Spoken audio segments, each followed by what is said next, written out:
Hey there, everybody. Welcome back to the New Discourses podcast. I'm James Lindsay. We are eyeballs deep in our series or mini-series within a broader series of critical education theory. We're eyeballs deep in Paulo Freire's work, and in particular right now his book, The Politics of Education from 1985. And just to remind everybody, The Politics of Education is not his most famous book. That's The Pedagogy of the Oppressed, which came out in 1970. This 1985 book, The Politics of Education, is the book that broke him into the North American education scene, that cemented his work at the center of all of North American education, colleges of education in particular, where he is the third most cited source in the humanities and social sciences overall. Very influential. And I'm trying to make the broader point that basically all of our kids go to Paulo Freire's schools. So it's very important for us to understand what this man's work has done in terms of creating a revolution in education cannot be overstated, and it's a catastrophe. In the previous episode of the podcast, we went through the first half of Chapter 6 of The Politics of Education. The previous episode was Chapter 5. The previous one before that was 3 and 4. Before that was 1 and 2. Before that was 2 podcasts in a row, splitting in half the introduction to this book by Paulo Freire's evangelist Henry Giroux, who brought his work to North America in large part. And so in the previous episode, it's too unwieldy now to kind of unpack all of what Paulo Freire is about and what this book is about. At the beginning of every podcast, we're going to spend 45 minutes talking about all the previous episodes, and this is only going to expand. So I'm not going to do that here.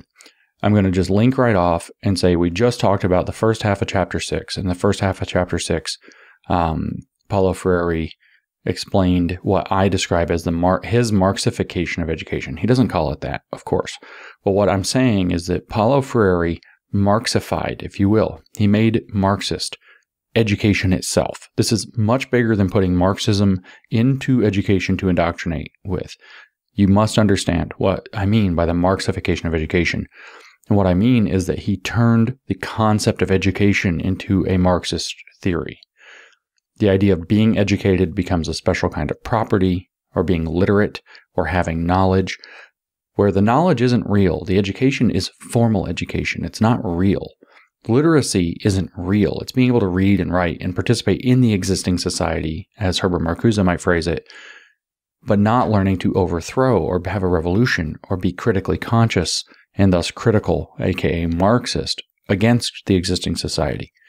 Okay, so what he did was he turned the idea of being literate itself into a bourgeoisie. Educated is a bourgeoisie, and it's fake. What we consider education, what we consider literacy, what we consider having knowledge, being knowledgeable, being an expert, what Freire is saying is in fact, that itself is in fact just a reproduction of the existing system. And when we look at what's going on with the expert class of the world today, we of course see that they have turned this into their program. This is their program, is to have a technocracy. But what he's saying is that if you become educated in the system, you're only learning to participate in it. You're not learning to see it for the oppressive thing that it is, as Marxists would see it. And that the education process itself has to be Marxified. And so picking up out of the first half of Chapter 6, which is technically about the adult literacy process as cultural action for freedom, which then generates out of adult literacy into all of education, is what we're doing here. And in the first half of the chapter, which we covered in the previous episode of the podcast in this series, 2 podcasts ago on the channel, we see that Freire set up the Marxification, as I call it, of education by making literacy, being educated, knowledge itself, into bourgeois property, then recreating Marxist theory in that domain, so bringing praxis into education. So if you understand praxis, it means putting the Marxist theory into practice in order to transform something. And what he has transformed is the point of education and what it means to be educated by Marxifying education. And so he started off by playing the usual, just to summarize briefly, the usual Marxist trick. Everything is as it is already governed by some theory of some kind, This, he went on to describe, includes a theory of man, or an ontology of man, which is him reproducing Marx's ontology of man, his theory of what it means to be human, what it means to not be an animal. And so and we'll come back to that by the end of this, it's very important that this is really what this is all about. And so what he says is, since we have oppression, the anti-oppression conscious Marxist theory is the obviously right point. So what he's saying is there's always a theory, whether it's in education or about mankind or whatever, and those are actually linked. That's why he can bring in the Marxist ontology underneath it as a philosophy. But there's always a theory. No matter how you teach, there's always a theory in play. There's always a theory happening. So why use a theory that's not self-reflective and that's not Marxist when you could have a Marxist one? And so now we have to use a Marxist theory of education, is what he's saying. He's Marxifying education, which is why I titled that episode of the podcast, The Marxification of Education. And it's a deep change. It's not merely sticking Marxist ideology into education. It's making education itself a Marxist program, which is a very different, deeper thing. And this is really where his stature comes from in the field, where these Marxists have embedded it into all of the colleges of education. And so the trick that he's playing off is everything is already ideological, which by definition exists to maintain oppression. So Marxism, as the unique anti-ideology, as Marx had it, becomes the superior choice or of a direction to take. And so his education theory, his new view of literacy, where being literate means being critically conscious, which means being a Marxist, instead of being literate in the existing society so you can succeed in the existing society, which reproduces and perpetuates the existing society. His program in education, which makes you a Marxist, is the only legitimate one, because every other approach reinforces the ideology of education, which is that people should be educated to be successful in the existing society. So why can't your kids read? Why can't they do math at grade level? Why is there 30% of the students in this country, in the United States, are they operating at grade level in basic skills like reading, writing, mathematics, historical literacy, etc.? And it's because Freire's program is to actually stop teaching the skills that allow you to succeed in the existing system, which would reproduce it, and instead to teach Marxist consciousness, which would challenge it. So it's to teach your kids to complain, and we'll hear that literally in this part of the chapter, to complain instead of to have practicable skills. So he sets up the usual dichotomy. Everything is already ideology, so we should use the right ideology. Let's use the Marxist ideology, which is technically anti-ideology, according to Marx. So it's the only right way. There's always a theory, so let's use the right theory, which is Marxist theory. There's always a theory of man underneath. We're always shaping man according to how we think about what we're doing in the world, or maybe don't think about what we're doing in the world. So let's take the conscious direction to guide society toward its possible utopian end. And when I say utopian end here, I'm not riffing. We're going to cover that too. He's very explicit that that's the agenda when we go through the rest of this chapter. And as we get into the next chapter, chapter 7, which is 7 is the longest chapter in the book, and it's a real deep and complicated mess. So then, like I said, Freire goes from this basic trolls truism, as I called it in the previous, where his basic kind of stupid view that everything's already theory, so we need to use Marxist theory because everything else is the wrong theory. Everything's already ideological, so we're going to use Marxist ideology. And he creates a straw man of education by saying that what you're doing, whether it's through a banking model where the people are like the students are bank accounts, and the teachers are depositing information into them which they can then capitalize upon if they want. So reproducing Marxist theory of capital, but in the terms of being educated by having knowledge and ideas and skills that are relevant to the existing society deposited into you. And then he also gives this nutritionist account that people are starving. It's the illiterate as the empty man. And so you have to fill him in like a bank account, or by feeding him, by nourishing him with food and drink. So he creates this straw man of education as filling empty vessels with knowledge, meaning by knowledge, that which the existing system values and considers knowledge, not other ways of knowing, not all other knowledges, not lived experience of the lived realities of oppression, which would be generative in Freire's terms. No. What the existing society considers knowledge, which as Foucault, for example, Michel Foucault, the postmodernists tells us, as the postmodernists tell us, is just another functionary of power. People who have the power to be experts get to decide what is and isn't knowledge, We see that kind of being attempted in reality right now, and we see what a farce it is. And they exclude other ways of knowing and other knowledges, as it were. And so other ways of knowing and the people who use them are marginalized. So he says we want to shift from the view of the illiterate as the empty man to the illiterate as the marginal man, and then says that you can't see marginal as excluded from the system of society, but rather integral to it. And in the previous podcast, which was on this book, which was long and deep, we compared against George Lukács's ideas and how he's recreating the Marxist George Lukács from Hungary, who helped lead the Hungarian Revolution for their short-lived Soviet-Hungarian Empire, or Republic, in 1919 for 4 months.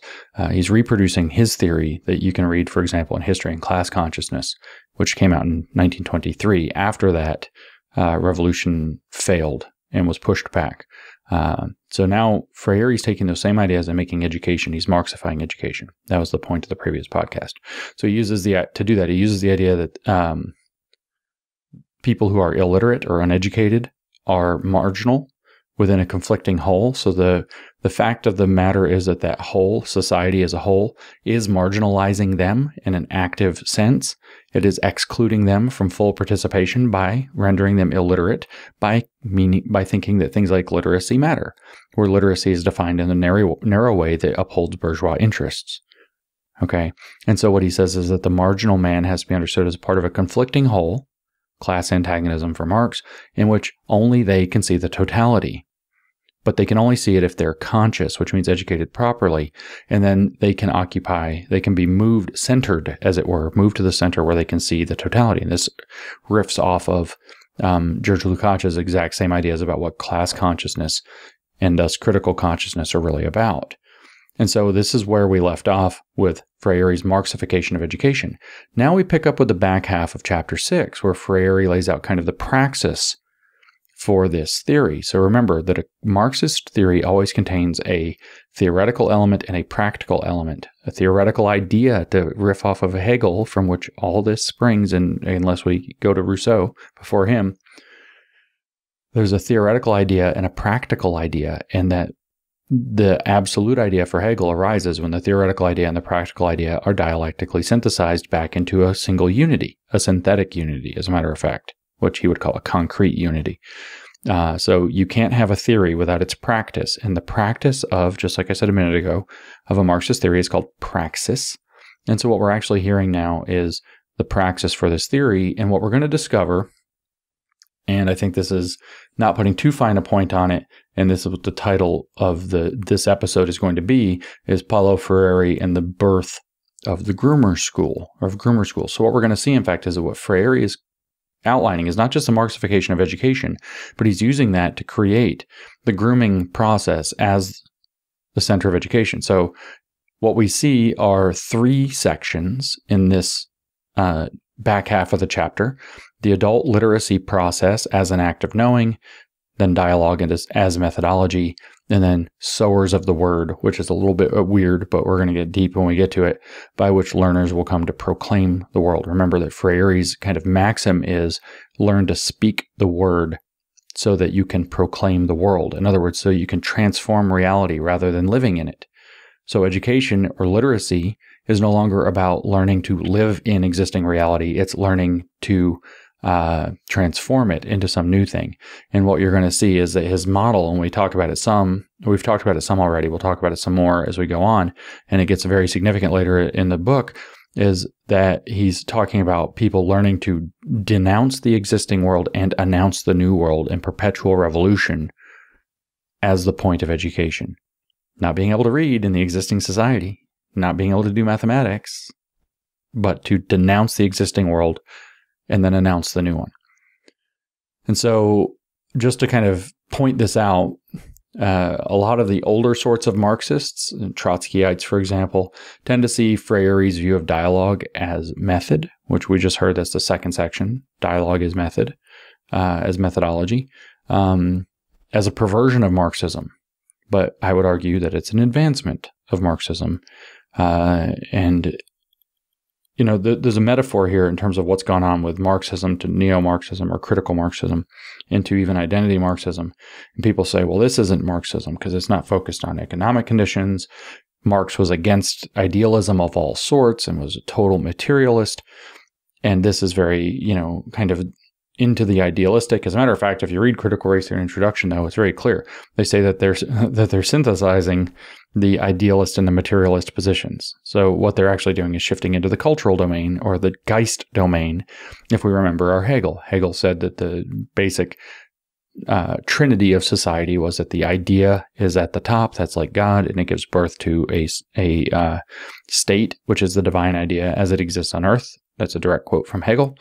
And then that gives rise to a society or a culture or a spirit, a Geist of that society. And then the contradictions within the existing society manifest within the Geist, and then they cause a revolution into a new idea paradigm. And that new idea paradigm then gives rise to a new state and a new society, wash, rinse, repeat to the end of history.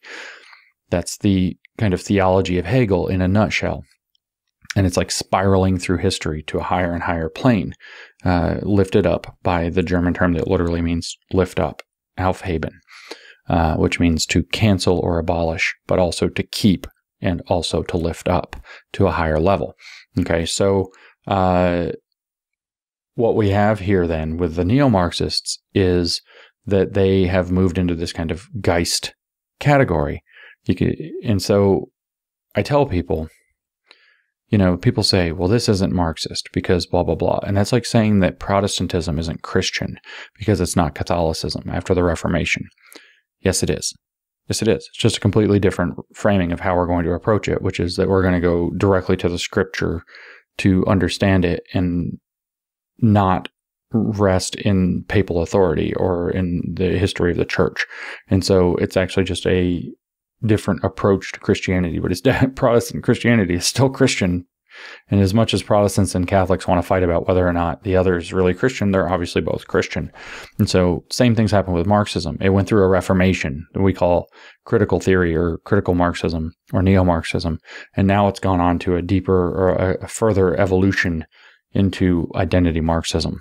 And this is really Freire sitting right at kind of the juncture of those last two, but he's deep within what we would call, you could call it reformed Marxism if you wanted to riff off of those things. But it's obviously still Marxism. So it's an advancement of Marxism in that regard because it brings the Marxist theory into education itself, which is a cultural domain. And in fact, it's a domain of cultural production and reproduction. They're not wrong about that part. They're just wrong about what it means.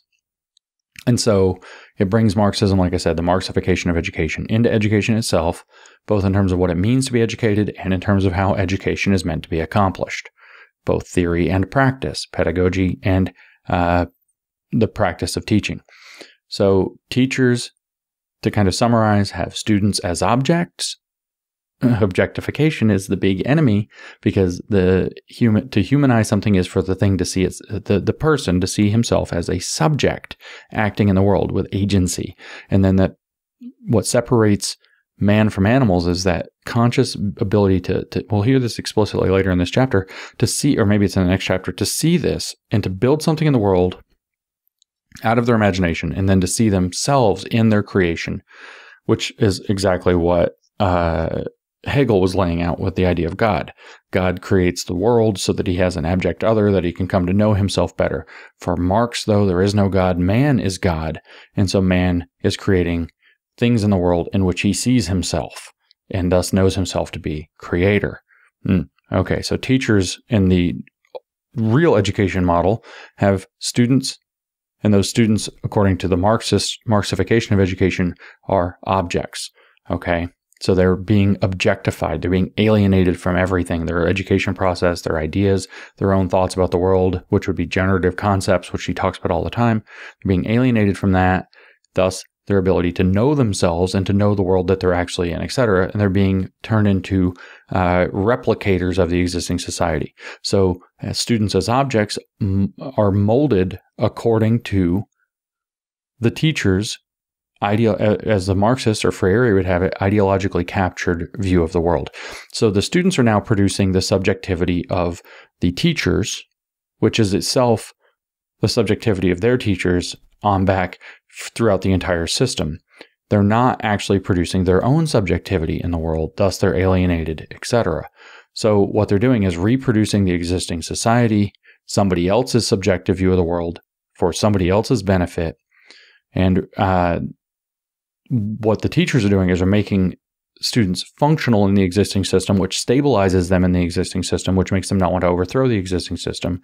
So all of this adds up to the real education, actual education, which that would be accused of being ideologically blind and thinking that, having fallen for the ideology that being educated can be something other than a social formation controlled by the people who want you to believe what it means to be educated, and that I've just fallen into this trap. It's a complete unfalsifiable view. But anyway, the view is that real education maintains and repeats the existing society, thus perpetuating its oppression and its dehumanization and its alienation and its estrangement from one's own knowledge, one's own world experience or lived experience, etc., which is a form of oppression, blah, blah, blah. So this is believed by Freire to be alienating all around on every level. You're learning as a student in this domain, alienated ideas. He talks constantly about syllables and stupid sentences in the literacy process that don't resonate with people. So you're alienated from you're learning alienated ideas that don't connect to you, that estranges you from your own process of learning, because now, you can think of the student raising his hand and saying, why do we have to learn this? They feel alienated and estranged from the ideas that they're learning. It reproduces the alienating system that will alienate them in the work world and alienate themselves from each other. It alienates teachers from students by creating a power dynamic where the teachers know and the students learn. That's the so-called banking model. It alienates students from each other who are now studying often very individualistically, not working in collaborative groups, etc., but also they're competing for high grades and so on. So they're now competitors with one another, alienating from one another rather than seeing themselves as cooperative wholes in a process of learning. And that's really what Freire is about, is this cooperative process of learning where students and teachers get reformed into educators and learners who are all equal working together. So he argues that educators and learners and dialogue are a different situation. They are in fact both subjects in the process of learning. And so we're still technically summarizing the previous episode, by the way. Educators learn about the context of the student learners and direct it toward consciousness. Learners learn the vocabulary to speak and thus transform their world, which is their object. And through learning about it, they become conscious of themselves. By changing it, they become conscious of what makes them human, which is that they're creators. So he recreates the Marxist theology explicitly in the domain of education. That's actually what Freire's whole project is, okay? And to kind of summarize this is how this next section begins. To be an act of knowing, the adult literacy process demands among teachers and students a relationship of authentic dialogue. True dialogue unites subjects together in the cognition of a knowable object, which mediates between them. If learning to read and write is to constitute an act of knowing, the learners must assume from the beginning the role of creative subjects. That's the beginning of the section, the adult literacy process as an act of knowing. So the literacy process, becoming literate, doesn't count as an act of knowing unless it's rooted in authentic dialogue, which means Marxist dialogue, and that's going to unite subjects together in the cognition of a knowable object, some external other that's going to be very important, which is the world that they live in and the way that society treats them. And this mediates between them, therefore facilitates the learning process. And like I said, he's so explicit about it. If learning to read and write is to constitute an act of knowing, the learners must assume from the beginning the role of creative subjects. That's the arrogance of Marxism right there. All the way. It then goes on, it's not a matter of memorizing and repeating given syllables. So everything I just said is getting reiterated now, summarizing the previous sections of the previous podcast, which is the first half of this chapter. It's not a matter of memorizing or repeating given syllables, words, and phrases, but rather of reflecting critically on the process of reading and writing itself, and on the profound significance of language. This is the way that he thinks. I messed up the intonation there, so I apologize. And on the profound significance of language. So you can also feel the postmodernism creeping in at this point, the power of language, knowledge as a social construct. Those are two of the key 6 things we outlined in Cynical Theories as being indicative of postmodern thought, and we weren't incorrect about that. So he's saying that education, to be an act of knowing, can't be about learning to memorize and repeat, which is a caricature of actually learning to read. But no, we should instead be reflecting critically on the process of reading and learning itself. So let's not learn to read or write. Let's reflect on what it's like to learn to read and write. Let's indulge in more lived experience. Let's indulge in more feelings. Let's not do anything practical, but indulge emotional nonsense all the time. And then say that, wow, language is super important to this. Because then language, why? Because you can manipulate language and you can speak the world into existence. This is why they're all wizards. They think they're wizards. Read stuff from Klaus Schwab or listen to the stuff they put on videos on Twitter. They think they're wizards. They think they can just tell us to eat bugs and we're going to think, hey, bugs are great. They think they're wizards. And they act like they think they're wizards, like they know they think they're wizards. And that's why they care so much about language, because they think they're casting magic spells. They can just reflexively put ideas into the world and will repeat them until they become true. That's reflexivity. George Soros was big into that. His book, The Alchemy of Finance in '92 was all about that, as a matter of fact. And he called it alchemy. He literally called it alchemy, the alchemy of finance. And he said that it's not about getting the true and false statements about the world. It's about operational success. And he says that in the book. And he compares that to the scientific method, which is actually about knowing things in the world. Okay? No, they want to play in language, and they want to play word games constantly because that's where all their power is in manipulating language. We think of Joseph Pieper's 1971 essay, Abuse of Language, Abuse of Power, which was analyzing the way that Marxists do exactly this. We can think about Eric Voegelin's second reality that they construct by misusing words. And then Freire continues, insofar as language is impossible without thought, and language and thought are impossible without the world to which they refer, the human word is more than mere vocabulary.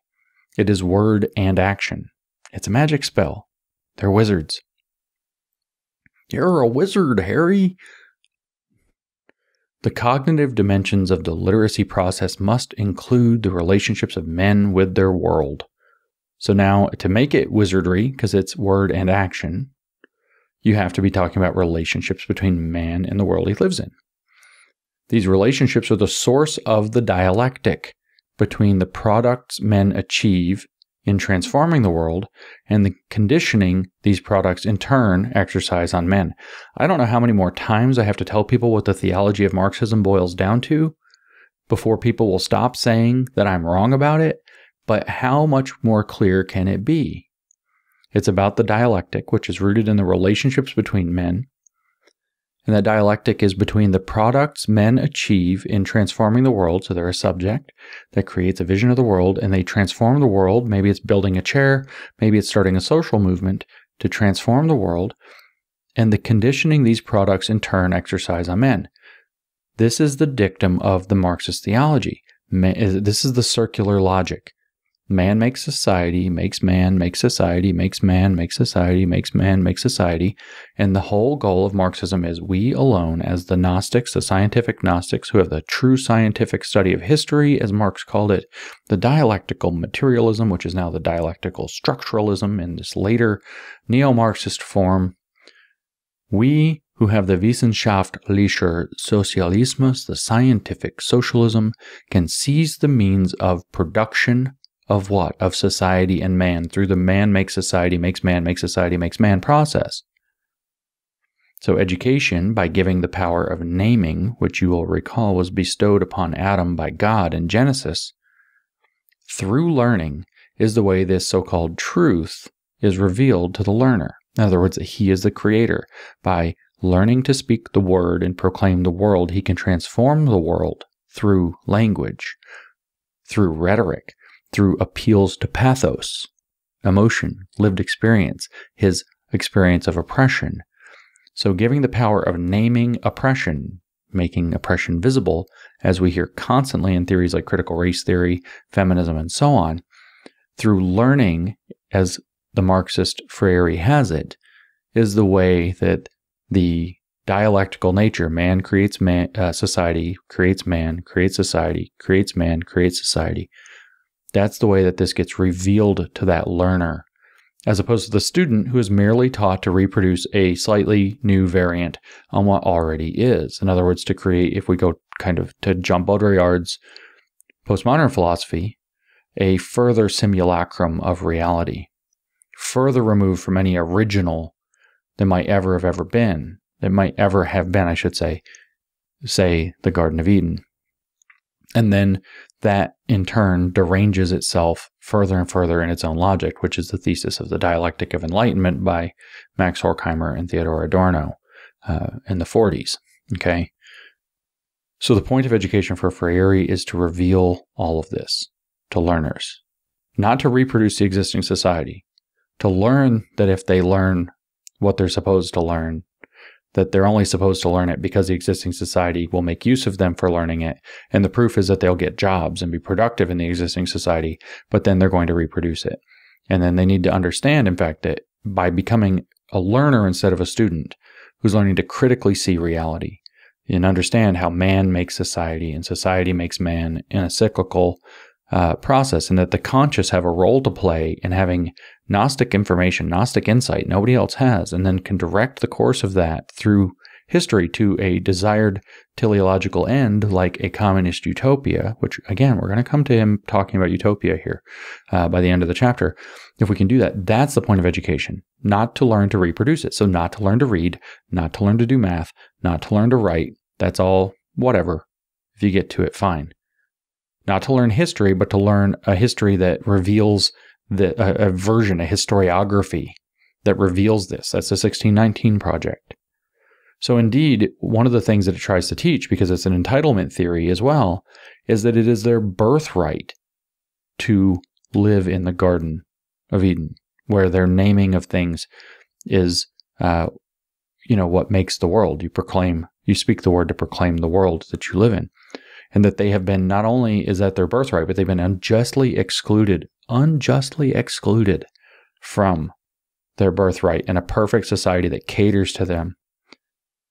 And they've been excluded so that privilege, whether that's God wanting to stay as the gods without man being raised to his level in Genesis 2 and 3, I guess, or whether that is the bourgeoisie in society trying to maintain their power over the exploited masses.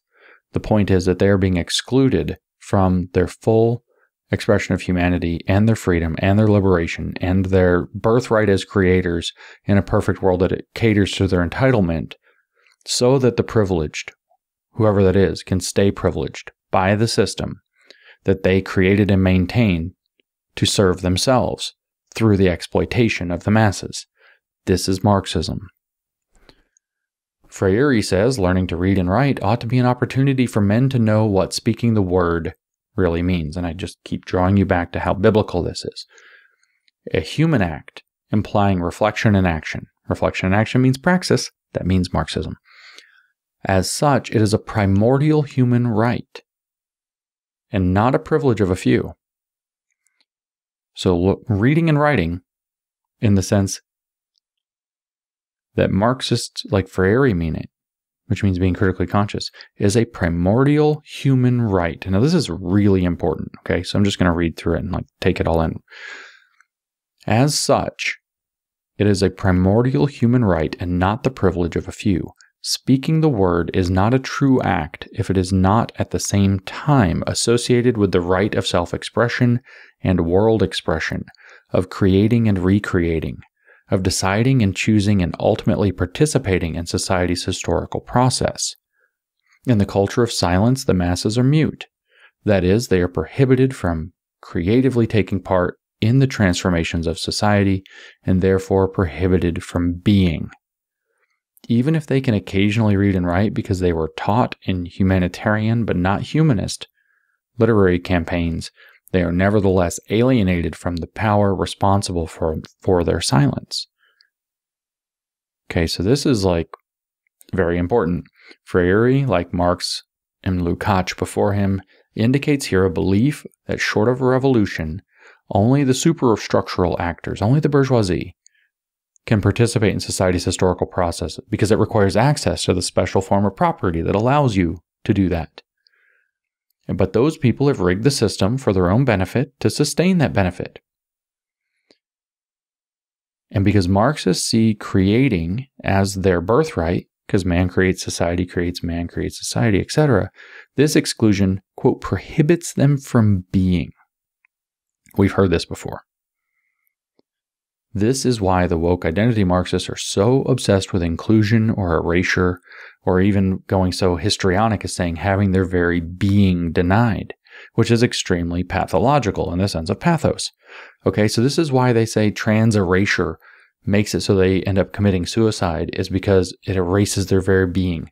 This is why they say things like white silence is violence. The culture of silence that keeps the oppressive system in place and is denying the very right to exist, they say. And the reason they say something histrionic and nonsensical like you're denying my right to exist is because what it means to exist for a Marxist is to be able to see yourself as the creator who speaks the world as you imagine it and have that come to fruition. So if they don't get their way, they believe they're being denied the right to exist. That what makes them human instead of animal is being denied to them. And it's being not just denied to them, it's being denied to them by people who get to do that. This is the vulnerable narcissism. Okay, the vulnerable narcissism or the covert narcissism is like the introverted side of narcissism, where we're used to grandiose narcissism, which is the extroverted side, to make it really simple. And so it's where you think you have some really awesome special talent that's better than everybody else, but nobody will recognize it. Nobody's giving you attention.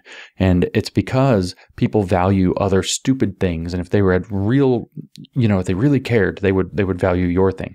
Here's an example. There's recently a meme where somebody was complaining. It's like a cartoon, and it's like woke cartoon. And so it's like, oh, that bodybuilder, he's so stupid. All he has is muscles, but I read and do poetry and make art and do really interesting things.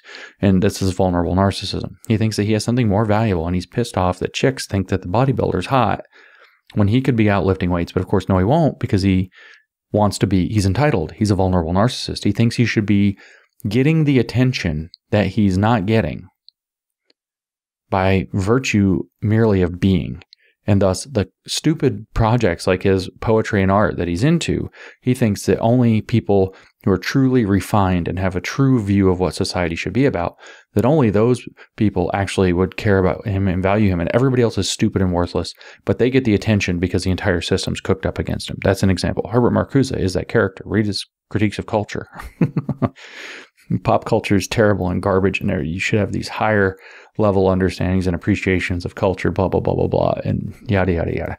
It's the same thing. It's vulnerable narcissism. And if people would just appreciate me for my stupid hobbies and think I'm cool for them, if they really knew what it was about, how great my poetry is.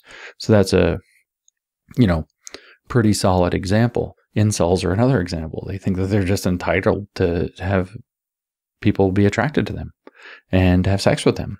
And they get really pissed off when people aren't, because they're not doing something to actually make themselves attractive. And so their very being is being denied, and they get really pissed off and dangerous.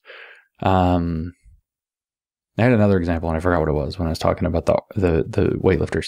It was a funny one, so maybe I'll think of it again. But what you see is this vulnerable narcissism tapping deep into this kind of pathos-driven mindset. Marx is, of course, an example. All he's doing is writing crap about capital to the point where one of the major women in his life, I don't remember if his mother, his wife, or his mother-in-law, had said, Carl spends so much time writing about capital, maybe he should stop and earn some. That would be awfully nice, wouldn't it? But he just felt like he was entitled. People should be paying his way. People should be giving him money and donations, etc., because he's writing something that's absolutely genius. And if people actually realize the value of how great his work is, they would want to pay for him and just support him. He's not producing value for anybody. And that's what it was. The funny thing, the critique of race Marxism that was written by a fellow Matt McManus in Jacobin magazine recently, it gives this example. He says, I've got everything all wrong. Listen to the vulnerable narcissism from the poor guy. What does he say? He gives some example of a piece of literature. I don't remember what it is, and it's apparently a great work of art, and very few people pay any attention to it. Only, super elite people who deserve lots of cool attention, like himself, recognize its true artistic value, and he compares it against something like Twilight or 50 Shades of Grey, one of these kind of like not very well written, but very popular, sort of trashy, stupid novels, series of novels that made $500 million or some cool $1 billion or whatever. And he's like, well, that just shows that the market doesn't even, this was his point, the market doesn't know real art. It values trash as opposed to valuing the true art. They can't even see it. Oh, you poor vulnerable narcissist. You poor you. You see yourself in the piece of art that is underappreciated, that has got true artistic merit, even though it doesn't produce value for very many people, whereas 50 Shades of Grey tapped right into a bunch of thirsty moms and sold 500,000 copies or $500 million worth of copies and became a big film franchise and in fact, a toys franchise, because it was creating value for people. It was tapping into something they wanted, and that value, they hate this. Marxists hate this. He's writing about capital instead of earning it. They hate it because they're entitled, because they're vulnerable narcissists. Okay? So we've heard this before, right? That their very being is denied to them by not getting their own way and being valued for who they are. I had a conversation with a kind of sloppily dressed young woman recently. And she's wearing like sweatpants and looks like a mess and doesn't comb her hair. Used to dress kind of cute and all this. And, we're fairly close. So I'm like, why are you like this? Why don't you, there's other people that I know, lots of people who are your age, being very successful, but they dress the part and they step up and they're bringing, whatever. And then the reply was, well, if they don't like me, if they don't like me dressed like this, they don't like the real me. And, okay, vulnerable narcissism. Roger, you want attention for free. You want support for free. You want to just be valued for existing. Sorry, sister, everybody that's alive exists. That's ground zero. You got to work from there, and you're not entitled to anything. And if your life sucks, this is why Jordan Peterson's like, clean your room. And he's correct. Okay, so back to Freire without my sidebar here into vulnerable narcissism.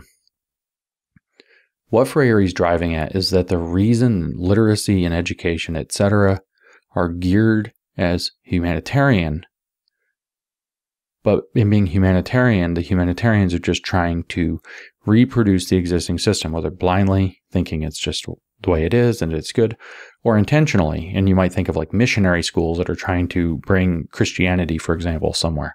And so they're trying to produce a system somewhere or reproduce a system somewhere else.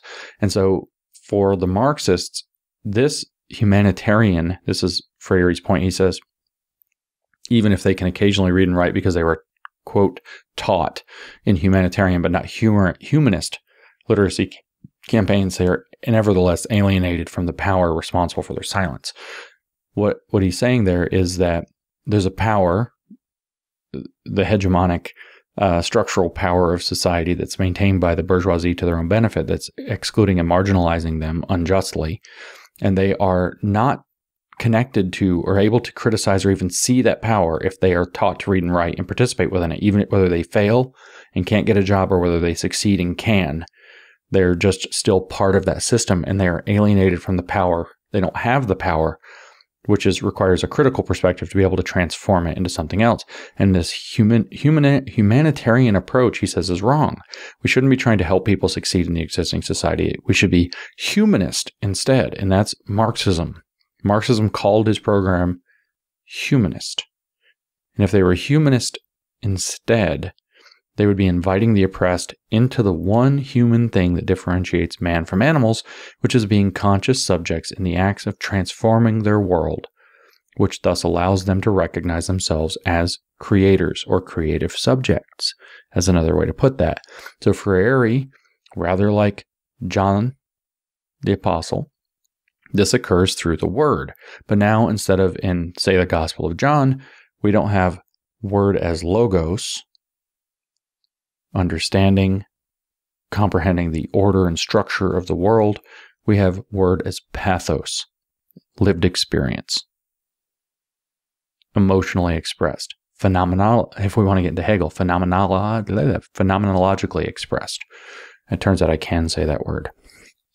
So what we have is this huge shift, right? And he's saying it is a primordial human right, not a privilege. Now, I just read through the introduction to that other paper about critical race theory in second grade literacy programs in 2006. And if you recall, and I said, and there, what you saw, first of all, is that he was talking about the culture of silence within literacy.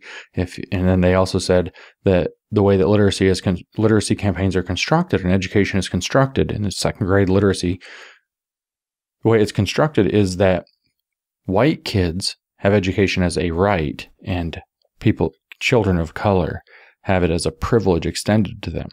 Okay, and so this is where you see this recreation. So Marxists are saying that the bourgeoisie create an education system where being educated is a right for people like themselves, but it's a privilege for everybody else, which they're then saying that means it's just a privilege for a few. It's not actually a right for everybody. And they're inverting the ideas of rights and privileges because that's not actually what is going on. And like I said, just like Marx, just like Lukács, short of a revolution, this proceeds from the belief that only the people in the bourgeoisie, the superstructural actors, participate in society's historical process. In other words, the process of changing it. Only they have access to the power. And so this is all about how do you gain access to that power, which they say is at the center of everything, which the margin doesn't have. So the margin has to be brought into the center. Illiterates, he says, no, they are concrete men. That means people with actual lived experience, which makes them knowers. These are key specialized terms in Marxist education theory. And they know that they do things. What they do not know in the culture of silence, in which they are ambiguous dual beings, just like critical race theory says that they have dual consciousness if you're a person of color, is that men's actions as such are transforming, creative, and recreative. See, only the superstructural actors know that. Only the people in the bourgeoisie know that they can direct the course of history. Everybody else is just dragged along, not going along, dragged along for the ride, believing they're going along for the ride in their false consciousness. So they know that they do things. They know that they swing their sickle and harvest grain. They know that they swing their hammer and build buildings, streets and things. What they do not know in their culture of silence, where they don't have the vocabulary to speak out their oppression, is that men's actions, including their own, are transforming, creative, and recreative. Carrying on, Freire says, overcome by the myths of this culture, its ideology, including the myth of their own natural inferiority, which is in scare quotes, they do not know that their action upon the world is also transforming. Prevented from having a, quote, structural perception of the facts involving them, they do not know that they cannot, quote, have a voice. That is, that they cannot exercise the right to participate consciously in the socio-historical transformation of society because their work does not belong to them. So Freire characterizes the uneducated as silenced in a very profound way. The word for this that came up later was subaltern. Completely excluded from the ability to have a voice that achieves anything in the world. They are also alienated from knowing their true nature as creators. They know that they do things. They know that they produce work. Then that work produces value. But because that work does not belong to them, Freire says, they don't have the right or access to participate in the transformation of society, the creative process that is actually the birthright of man.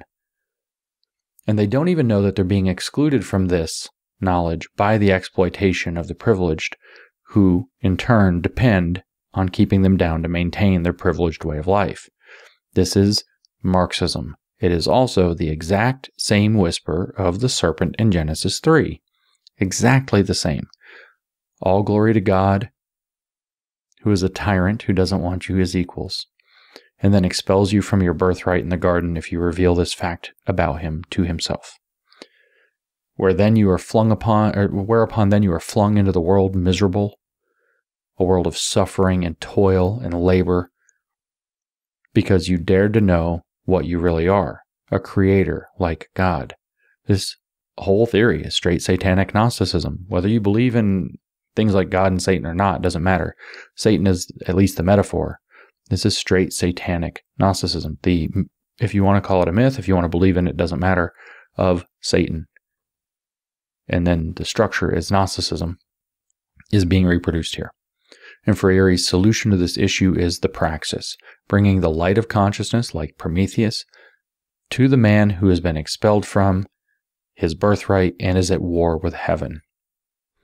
Education is for consciousness raising, therefore, not reproducing the skills that reproduce the oppressive society. So that's the Marxification of education, going on a little further.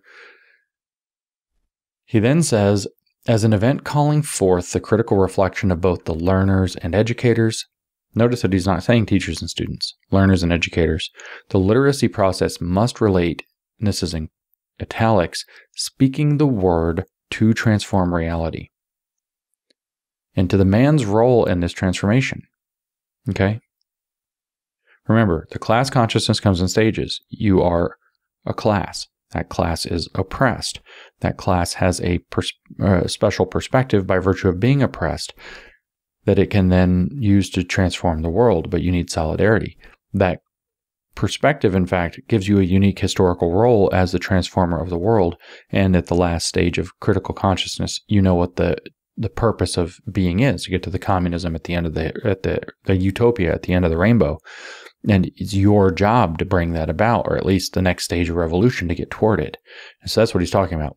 As an event calling forth the critical reflection of both the learners and educators, the literacy process must relate speaking the word to transforming reality and to man's role in this transformation. In other words, it must awaken critical consciousness on a deep level. Perceiving the significance of that relationship is indispensable for those learning to read and write if we are really committed to liberation. Such a perception will lead the learners to recognize a much greater right than that of being literate. They will ultimately recognize that as men they have the right to have a voice. So this is the thing in the title of the section, the process of education as an act of knowing. And Freire says it demands a method. The goal is to give men a voice so that they can participate in the socio-historical transformation of reality, so that they can become agents of change, which is going to be accomplished through Marxist revolution. And so this demands a method, and Freire says it looks like this. Quote, the adult literacy process as an act of knowing implies the existence of two interrelated contexts. One is the context of authentic dialogue between learners and educators as equally knowing subjects. This is what schools should be, the theoretical context of dialogue. The second is the real concrete context of facts, the social reality in which men exist. So we're going to talk about social reality constantly. We're going to do so in a dialogical method where dialogue takes place between learners and educators as equally knowing subjects. Equally knowing. The children and the teachers in schools are equally knowing subjects. They just know different things. The peasants and their teachers are equally knowing subjects. They just know different things. And you can see your kids' schools in that little paragraph. The breakdown of order, the breakdown of discipline, the breakdown of hierarchy, the breakdown of boundaries and boundary setting between adults and children. Learning the subject matter itself. The breakdown, I should say, of learning the subject matter itself. The installation of culturally relevant teaching for consciousness raising in place of education. And so from here, Freire elaborates on an important specialized concept in how he thinks about the world, especially education. This concept is called codification. How he thinks all of this works. Okay, so it's codification. What is codification? It's a complex thing. It has to be explained actually in a translator's note in the footnotes to this chapter, or endnotes to this chapter. And so codification is an abstract representation. This is a quote. Representation of the existential situations of the learners. It presents what Chomsky, meaning Noam Chomsky, calls surface structure and deep structure. In other words, we're talking about the hidden curriculum and structural so-called reality. The goal is to reveal the deep structure, the real causes of their conditions. First, in codified form, to see the surface structure, which is the appearance of how things actually work, which must be problematized, according to Freire, in order to start to decodify problematizing, showing the problematics and connected in, not the problems with, but the problematics, the ruthless criticism of all that exists, according to Marx, enables decodifying, in other words, making the abstract concrete, and thus understanding the deep or actual structure, in other words, the Marxist dialectical structure of reality, that is, adopting the structural thinking Freire talked about, that is, adopting the Marxist consciousness of whatever the relevant idea is. So this is just a reproduction of Hegel. Hegel's dialectic was abstract meets negative to synthesize to the concrete. So instead of thesis, antithesis, synthesis, it is abstract, negative, concrete. So codifying is that you give somebody an abstract representation of their own life, you codify their life. He's going to tell us that it gives you critical distance from it. You can step away from it and examine it as though you're not stuck in it and part of it. Then you problematize it, so you hit it with its negative, and this allows you to decodify it and to understand the oppression that you're actually seeing in the image, which is an image of your own life, and thus allows you to understand in a concrete way the oppression that you're in, and thus become a knower and a subject in your oppression. So we've got to break this down. We've got to go through an entire complicated page about codification now, because it's really key to what's happening. This is the consciousness-raising process of the Freirean pedagogy. This is what they're using culturally responsive teaching in your kid's school to do. And social-emotional learning, of course, is also being used to do this. And it makes clear why culturally relevant teaching, transformative, I heard now there's systemic SEL, transformative SEL is going into systemic social-emotional learning, and so on. This is why they have to be brought into every subject in school, because those are the tools of decodification. Codifying and then decodifying. In other words, critical consciousness raising. And so Freirean education is to make critical consciousness raising mean literate, mean educated. So in other words, to replace education and literacy, being educated knowledge with being critically conscious, being a Marxist. So what he says is the surface structure of codification makes the action object whole, so action and object is hyphenated, the action object whole. It's a one whole thing. It's kind of a little complicated to read. Explicit in a purely taxonomic form. The first stage of decodification or reading, so notice what he's done here. Reading means decodifying, means finding the hidden oppression in systems, in other words, raising a critical consciousness. Reading a situation, reading a circumstance, reading a context, reading a text, finding its hidden oppression. That's decodification. Okay, and so he's now saying that decodifying, in other words, raising a critical consciousness through, is what it means to read. So when he says literacy, he means learning to read. When you catch the pun, reading a situation and being able to actually physically read words are not the same thing, but that's the linguistic pun that he's playing. That's the magic spell. So the first stage of decodification or reading is descriptive. And that's his words, not mine. At this stage, the quote, readers or decodifiers, lest there was any, if you didn't, let me actually just read the whole sentence or the pair of sentences without my interpretation, because it's explicitly clear that learning to read and learning to do a Marxist decodification is the same thing for Freire. Having critical consciousness means learning to read. Having a critical consciousness means being literate, means being educated. Nothing else does. So let me just reread these things straight with no interruptions. The first stage of decodification or reading is descriptive. At this stage, the quote, readers or decodifiers focus on the relationship between the categories constituting the codification. So literacy has been redefined as reading situations, and it only counts when you read them as a Marxist.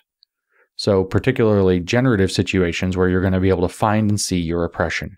And so what people are going to be able to do is they're going to be able to read the problematics in an abstracted form. So maybe they're looking at a picture, for example, of workers being exploited. And then they say, look at the exploitation. Learn to read the exploitation. Where is exploitation happening in that picture? Now, do you see yourself in the picture? after the whole what's wrong with that? And then, aha, now I see that I'm being exploited. That's the idea. Or you might have that with culturally responsive teaching, where, say, your math lesson, which we talked about in the previous episode, is now about poverty stats and mathematics as they correlate with race. Aha, now you see yourself. Your racial identity is correlated with poverty or not being in poverty. And you are learning to read the situation of poverty through a racial lens, which is why that's critical race theory in schools. That's Freirean education. He goes on to say, this preliminary focus on the surface structure is followed by problematizing the codified situation. This leads the learner to the second and fundamental stage of decodification, the comprehension of the codification's deep structure. By understanding the codification's deep structure, the learner can then understand the dialectic that exists between the categories presented in the surface structure, as well as the unity between the surface and deep structures. Okay, this is a lot of complicated, jargony stuff. This page was confusing for me. But what he's saying is, the way that you teach people to read is you give them an image that's reflective of their life. If they're farmers, it's something to do with farming. If they're steel workers, it's something to do with steelworking. If they're auto mechanics, it's something to do with the auto mechanic process. If they are accountants, it would be something to do with accountancy, probably working in a cubicle or something like this. If they are racial, you can do it in the racial context, whatever it happens to be. You're going to give them images of some form that reflect the context of their life, but it's an image, it's not them. Then they're going to problematize what they see. And then the goal is going to be to get themselves to see themselves in the codification of what they're looking at. So if they're a farmer, they see an image of farming, a peasant farmer, they see an image of peasant farming. They see the abuses of a master cracking a whip, or who knows, not being paid enough, back-breaking work, tiring work out in the sun, something like this. And then they say, wow, that's really bad. That's really oppressive. And they're using the fact of their lived experience, like, yeah, when I'm out in the sun, it's really awful, blah, blah, blah.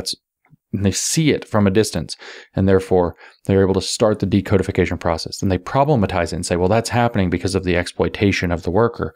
They're problematizing why this is happening. They're finding the hidden racism in it, whatever it happens to be. And that's going to start to reveal the deep structure. They see the surface structure, and they're going to start to reveal the deep structure, which is the systemic racism or the systemic classism or the exploitation inherent in the system that they're looking at, and then they're going to see themselves in that to make it concrete for themselves. So problematizing, Freire is telling us very clearly, is the first step of class consciousness, of conscientization, raising awareness of the oppression in the context, which is otherwise, because you're caught up in it, deep and hidden. It's using criticism to learn to see the pagan gods, the structures of power, organizing and ordering society, and trapping you within it, and pointing out how the privileged create the situation. That's problematizing.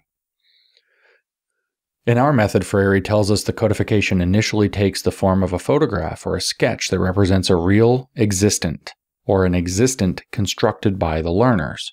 When this representation is projected as a slide, the learners effect an operation basic to the fact of knowing.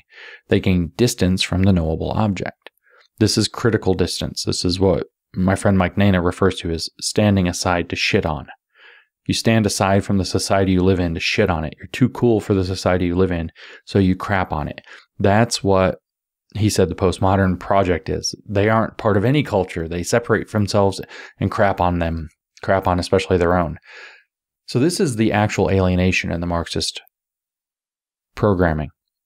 Marxism says that everything alienates, but the reality is that they alienate.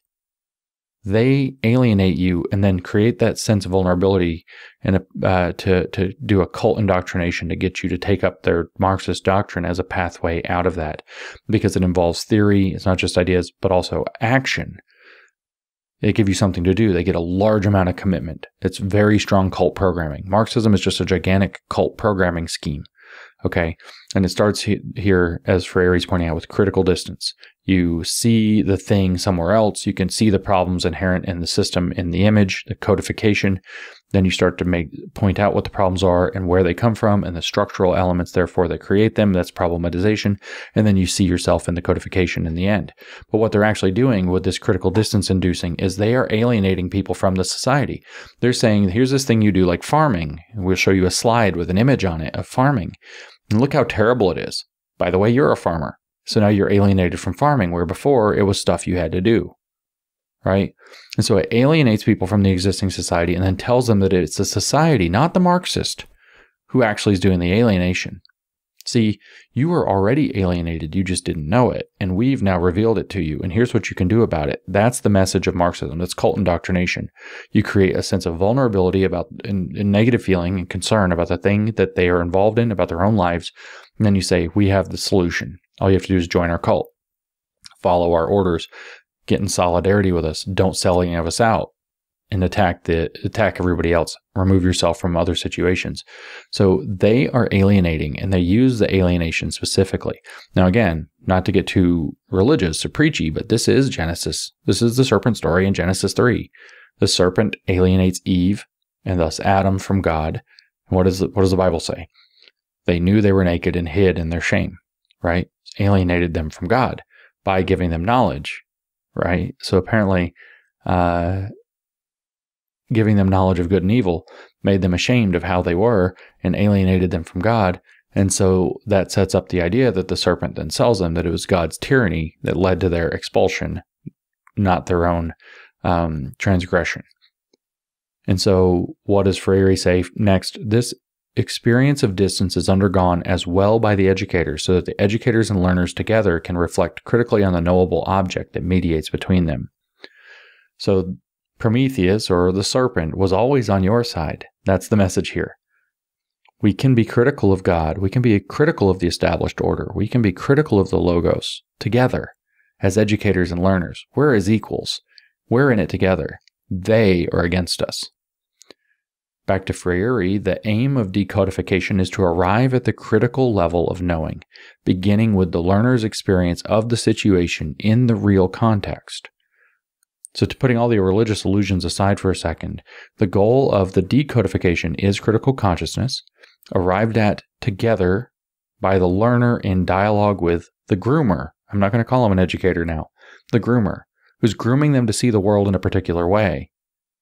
The educator is groomer. As equals, we're in it together. We're on the same side. Everybody else is against us. Education is grooming. That is, through the typical Marxist inversion, that is ungrooming. The grooming that's allegedly implicit in accepting the established order. So this is why it was perfectly predictable what they were going to do with being accused of being groomers. And I said so on Twitter before they started doing it. I called that from a mile away. It was very simple. Called the educators groomers for all the weird sexual stuff, but also the Marxist and political and social stuff that they're doing to children, grooming them to see the world in a particular way, plus also sexual grooming, quite explicitly sexual grooming through queer theory, comprehensive sex education, social emotional learning, where it touches on those topics. Okay? And I said what they were going to say is, no, society, parents, the existing system already grooms people, and we are setting them free from that grooming. We are teaching them to see grooming so they won't be groomed by it anymore and break free of it. That's what Freire is selling. It's just straight Freirean education. It was the easiest call in the world. What was a little harder to see is that this codification, decodification, critical consciousness as education, cultural process for change, or whatever the hell he calls it, the cultural action as a process of change, or whatever that Freire is talking about, is grooming. It is Marxist grooming. He didn't just Marxify education. He turned it into a grooming project, a cult grooming project. And Marxism is the cult. But in the present day, that's identity Marxism is the cult. So that includes not just race, and even, I guess, to a degree, class, but also sex, gender, and sexuality. So you get actual grooming tucked right in there with it, just like Lukács was doing in the 1920s in Hungary. So, Groomer Schools. The birth of Groomer Schools is Paulo Freire, because his education system is grooming. So the goal of decodification is raising critical consciousness, which is arrived at together by the learner in dialogue as equals with the groomer. Break down all barriers. Whereas the codified representation Freire tells us is the knowable object, mediating between the knowing subjects, decodification, dissolving the codification into its constituent elements, which is, by the way, the negative dialectic or deconstruction, is the operation by which the knowing subjects perceive relationships between the codification's elements and other facts presented by the real context, relationships that were formerly unperceived. So they're grooming them into seeing the oppression inherent in the system, to kind of riff off of other lines from films back in the day. But this is all about turning education into grooming for critical consciousness. In other words, grooming into the Marxist cult. That's what Freire's contribution to education theory is how to turn it into grooming into Marxism, into the Marxist cult. Codification, Freire tells us, represents a given dimension of reality as individuals live it, and this dimension is proposed for their analysis in a context other than that in which they live it. There's your abstraction. Codification, that's step one, by the way, thus transforms what was a way of life in the real context into objectum in the theoretical context. The learners, rather than receive information about this or that fact, analyze aspects of their own existential experience represented in the codification. And this is why your kids can't read or do math. And this is the point of culturally relevant or responsive teaching. This is what trans SEL or transformative SEL, and I guess now systemic SEL, is all about, by using social work and psychology to make excuses to create generative content. This is math replaced by generative math, like we talked about. And this is what it's all about, is that we're going to create an abstract view of your own life, use that to do problematizing to create vulnerability, and then cult grooming, and then you use the cult grooming to decodify. That's all he's talking about. Existential experience, he tells us, which is pathos, by the way, is a whole. Existential experience is a whole. So your experience is whole. What you're learning otherwise is fragmented. That's the comparison. Existential experience is a whole. In illuminating one of its facets and perceiving the interrelation of that facet with others, the learners tend to replace a fragmented vision of reality with a total vision. In other words, the parts, your own lived experience, can only be understood in terms of the whole, existential experience, or structural experience. You're just being taught, groomed, to be a Marxist. Education replaced with Marxist cult grooming. From the point of view, Freire tells us, from the point of view of a theory of knowledge, this means that the dynamic between codification of existential situations, so you got to be histrionic about it, existential situations, this, which is a pun, the situations, the conditions of your existence, and whether or not they're existential in a deep and profound way. It's a stupid double meaning. From the point of view of a theory of knowledge, this means that the dynamic between codification of existential situations and decodification involves the learners in a constant reconstruction of the former admiration of reality. So a couple of things. He's putting forth an epistemology, a theory of knowledge, and it's knowledge as bourgeois property that excludes other ways of knowing, which are only made useful when decodified, that is, made critical or Marxist. And secondly, the goal is to groom the learner to be critical, to replace how he used to understand the world with a new admiration of it. Remember, that's a specialized term, which requires critical distance, thus de-identification, thus abstraction, and thus being hit with its negative and problematization, and thus being made concrete by grooming them into the Marxist view of that. In other words, what he calls decodifying it. So remember, on admiration, we talked about that in the previous episode. Actually, a couple episodes ago. This is a very Rousseauian, romantic, narcissistic view. The vulnerable narcissism is rife throughout all of this. Narcissistic to the self. To just remind you, this is what he says about admiration. To admire is to objectify the not I. It is a dialectical operation that characterizes man as man, differentiating him from the animal. So man knows he's a man because he can stand aside from what he examines, including himself in a situation, and envision changing it, transforming it.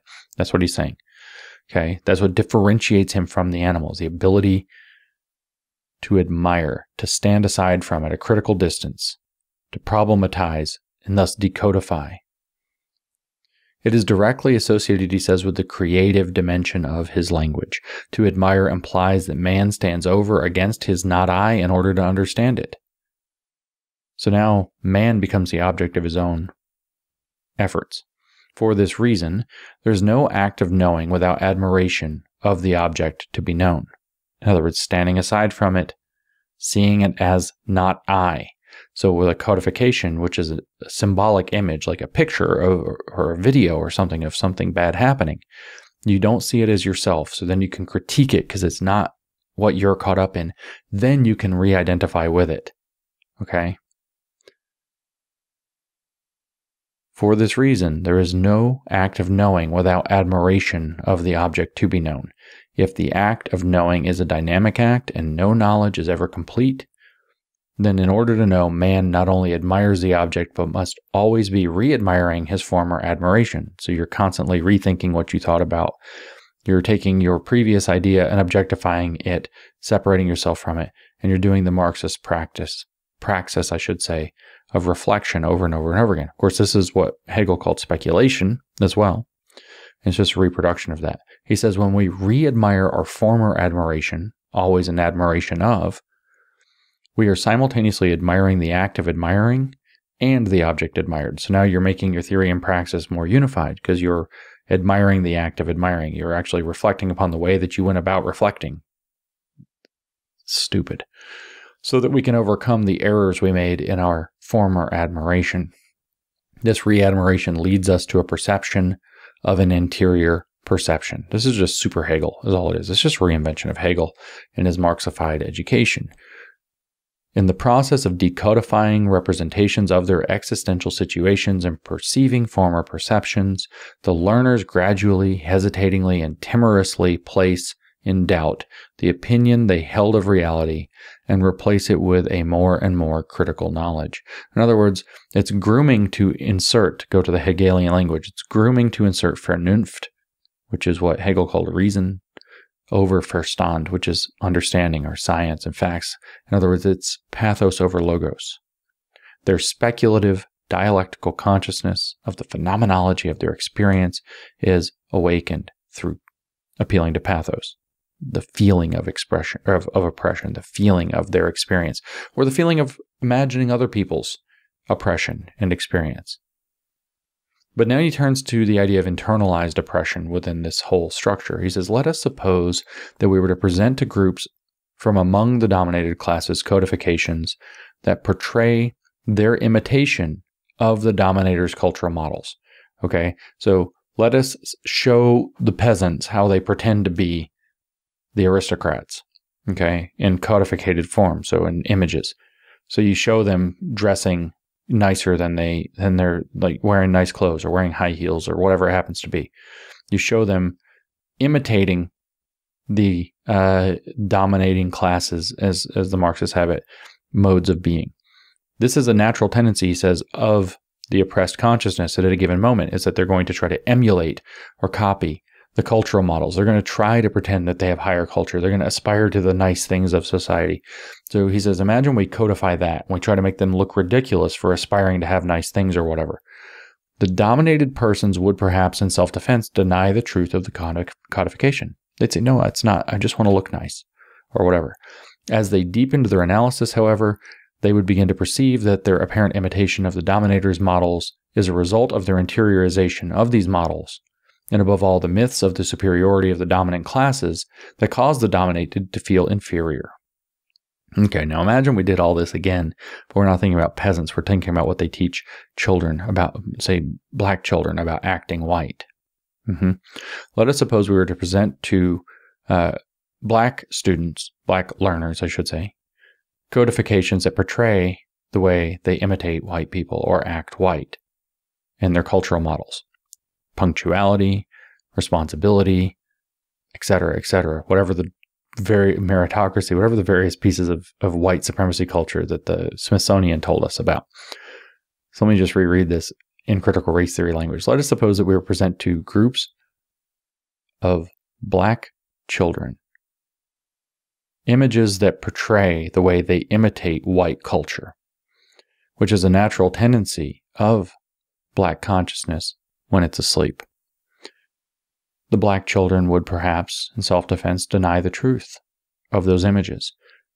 And as they deepen their analysis, however, they would begin to perceive that their apparent imitation of white culture is a result of their internalized racism, their internalization of these models of white culture itself, and above all, the myth of superiority of white people, of white supremacy, their own internalized white supremacy, that cause the black children to feel inferior in the first place.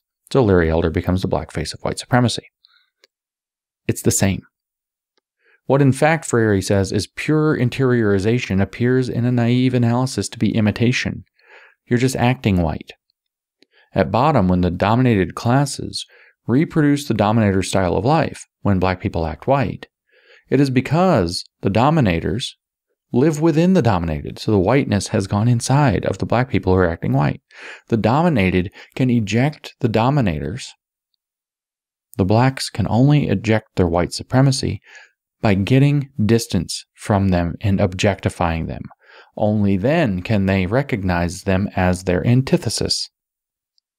This is a similar prescription, or similar to the prescription given by Frantz Fanon with regard to the colonized. Frantz Fanon's not creative either. They all do the same thing over and over again. There's nothing to any of this. So Frantz Fanon is a guy I haven't talked about a lot. He wrote a book called The Wretched of the Earth. He also wrote another book called, that was in 1962. Another one was called Black Skin, White Masks. He's talking about being the state of colonization. So you can hear what it's about. Black skin, white masks, acting white, right?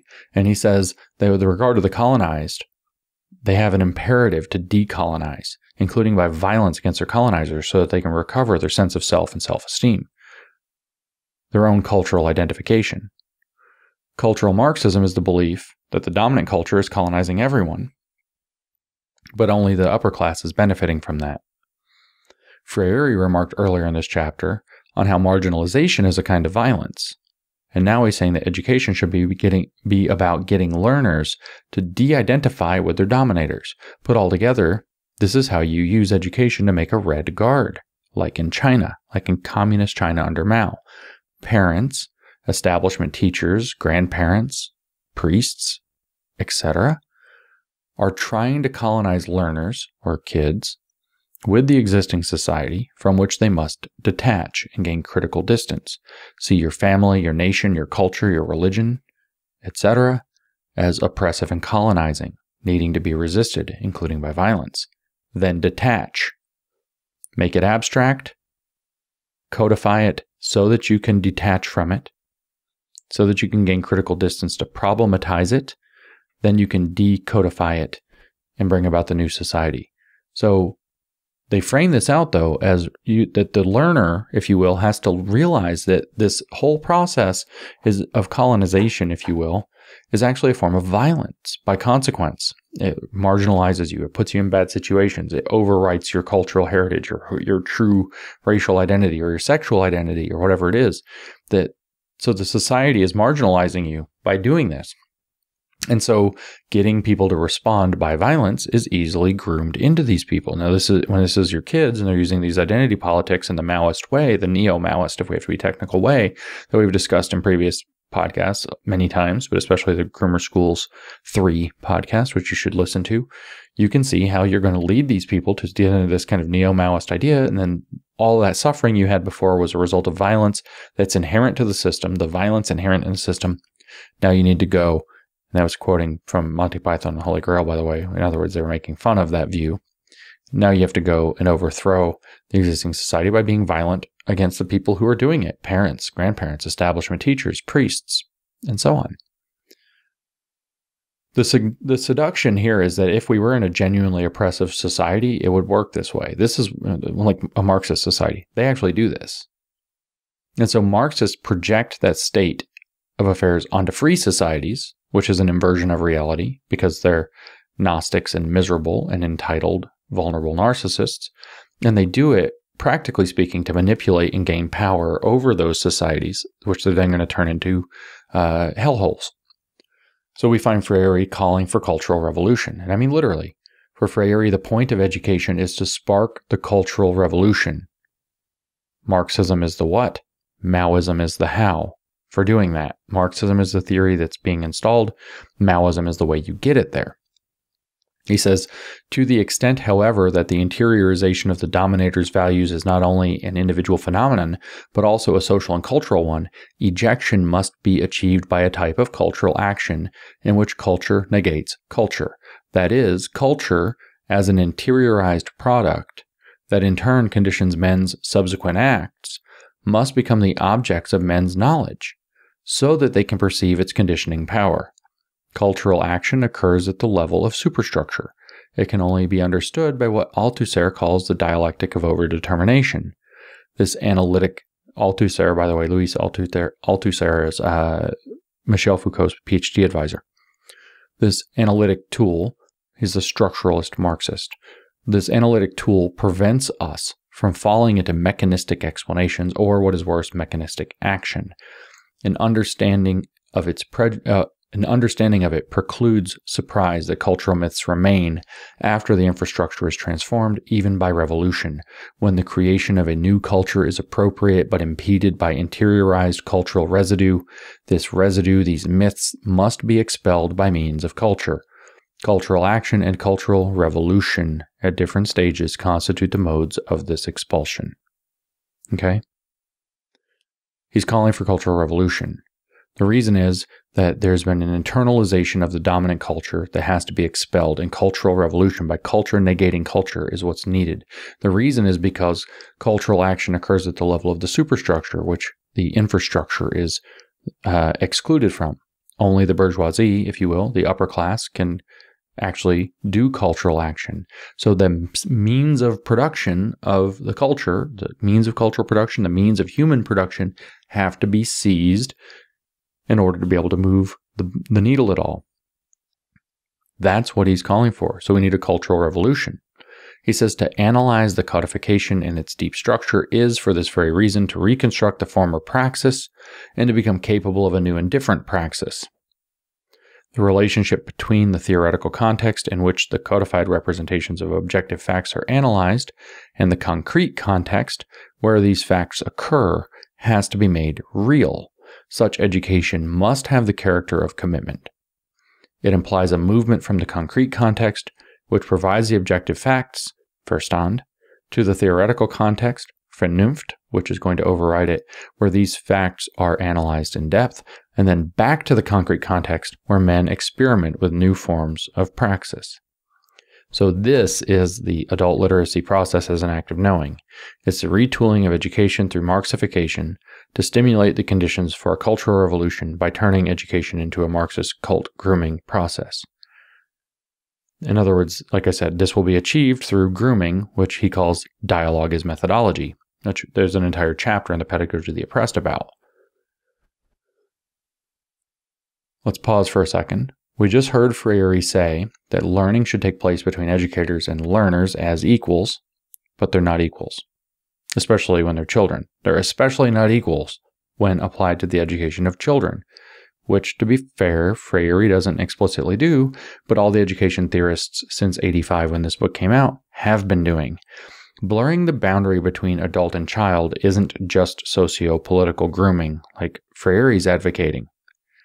It is a wide open door on its own to sexual grooming as well. Not just for creepers and pedos, but also for Lucasian sexual Marxists, which is to say queer theorists in the modern parlance.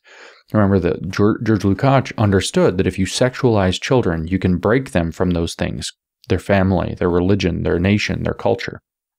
You can sever them one generation from the next. You can destabilize them.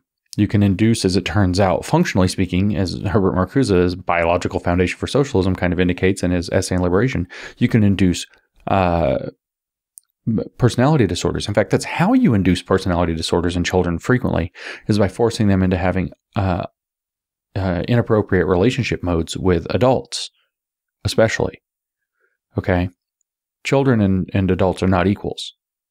Children require boundaries. They require distance from adults. They require separation. We see all these teachers. What do they want to do? What are they always wanting to do? They want, I want to talk about my love life. I want to talk about my relationship with my students like they're my friends. They're not. You're not equals. It's not appropriate. Your job is to teach them things, and you're not doing it because you've blurred these boundaries. And the queer theorists and Lukácsian, I guess, I don't know how to say this, Lukácsian, sexual Marxists understood that the best way to get the revolution in the children is to sexualize the children. It does all kinds of things, destabilizes them, creates personality disorders, which will never stabilize. They'll never be happy. It's easy by focusing on people's feelings and their sexual stuff and looking at themselves and obsessing about their own sex and gender and sexuality and who they're attracted to and giving it special names to induce vulnerable narcissism in them because you're engaging in an inappropriate set of behaviors with children.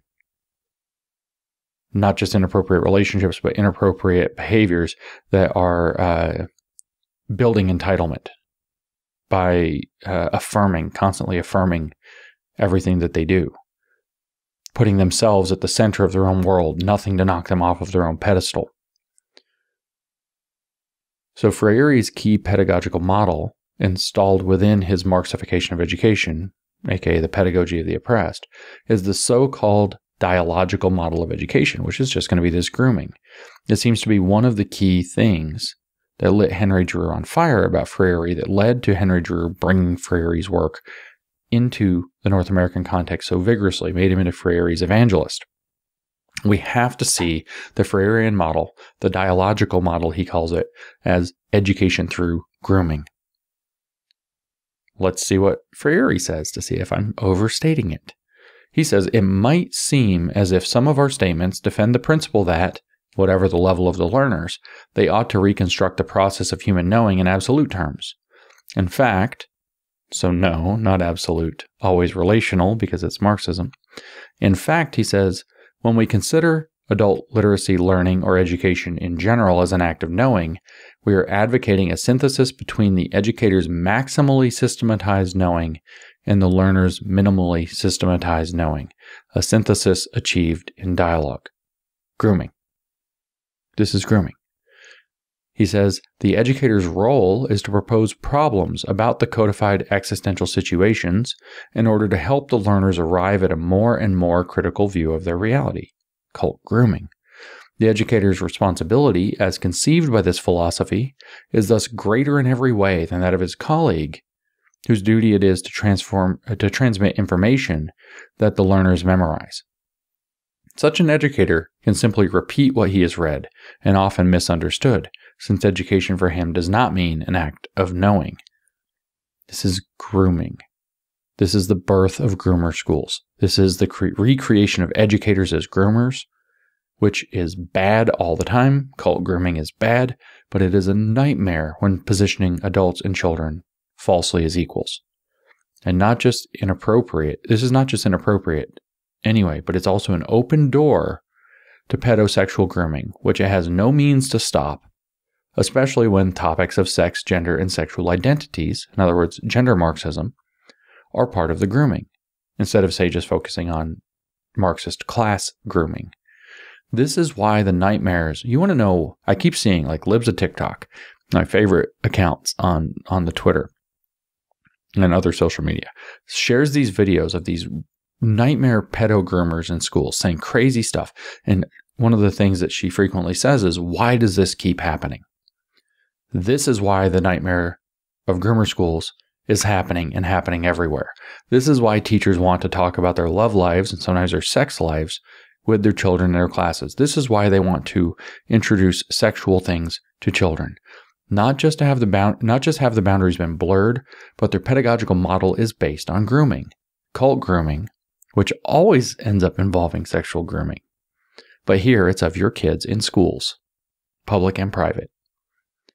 So the queer theory covered in Groomer Schools 2, if you recall, where they say that we're trying to break down childhood innocence, seems mostly like a superficial justification for a deeper project of grooming, Marxist grooming, socio-political grooming, which is what Freire's explicitly calling for, and calling it education. So as horrible as that is, even though it goes deeper in multiple ways, grooming is at the heart of Freirean education, We're looking at Marxism, we're looking at Narcissism, we're looking at sexual grooming coming in directly through both the front and back door in this regard. The Freirean method of education, Freirean pedagogy, is called grooming, which is especially inappropriate to apply to children while opening the nightmare door to sexual grooming and sexual destabilization and personality destabilization in children through age-inappropriate materials. Remember also from that paper in Groomer Schools too, if you don't recall, I read a paper from Queer Theory about early childhood education, and she says in there important things like queer theory is not about creating stable LGBTQ identities, it's about creating fluid identities. It's not about creating stable identities, so therefore it's about creating unstable identities or destabilized identities or preventing identities from stabilizing with regard to sex, gender, sexuality, romantic orientation, and all these things that are very self-obsessive and lead to also developing vulnerable narcissism in addition to other problems. Okay? And what was the point, though? Was that childhood innocence has to be broken down. The early childhood education and childhood development, theories of childhood development need to be rethought in light of queer theory, is what she says, is what Hannah Dyer, the author, says explicitly. So if you remember that, the whole point for her, queer theory touching education is to rethink what is appropriate for children at all, according to queer theory, which is gender Marxism.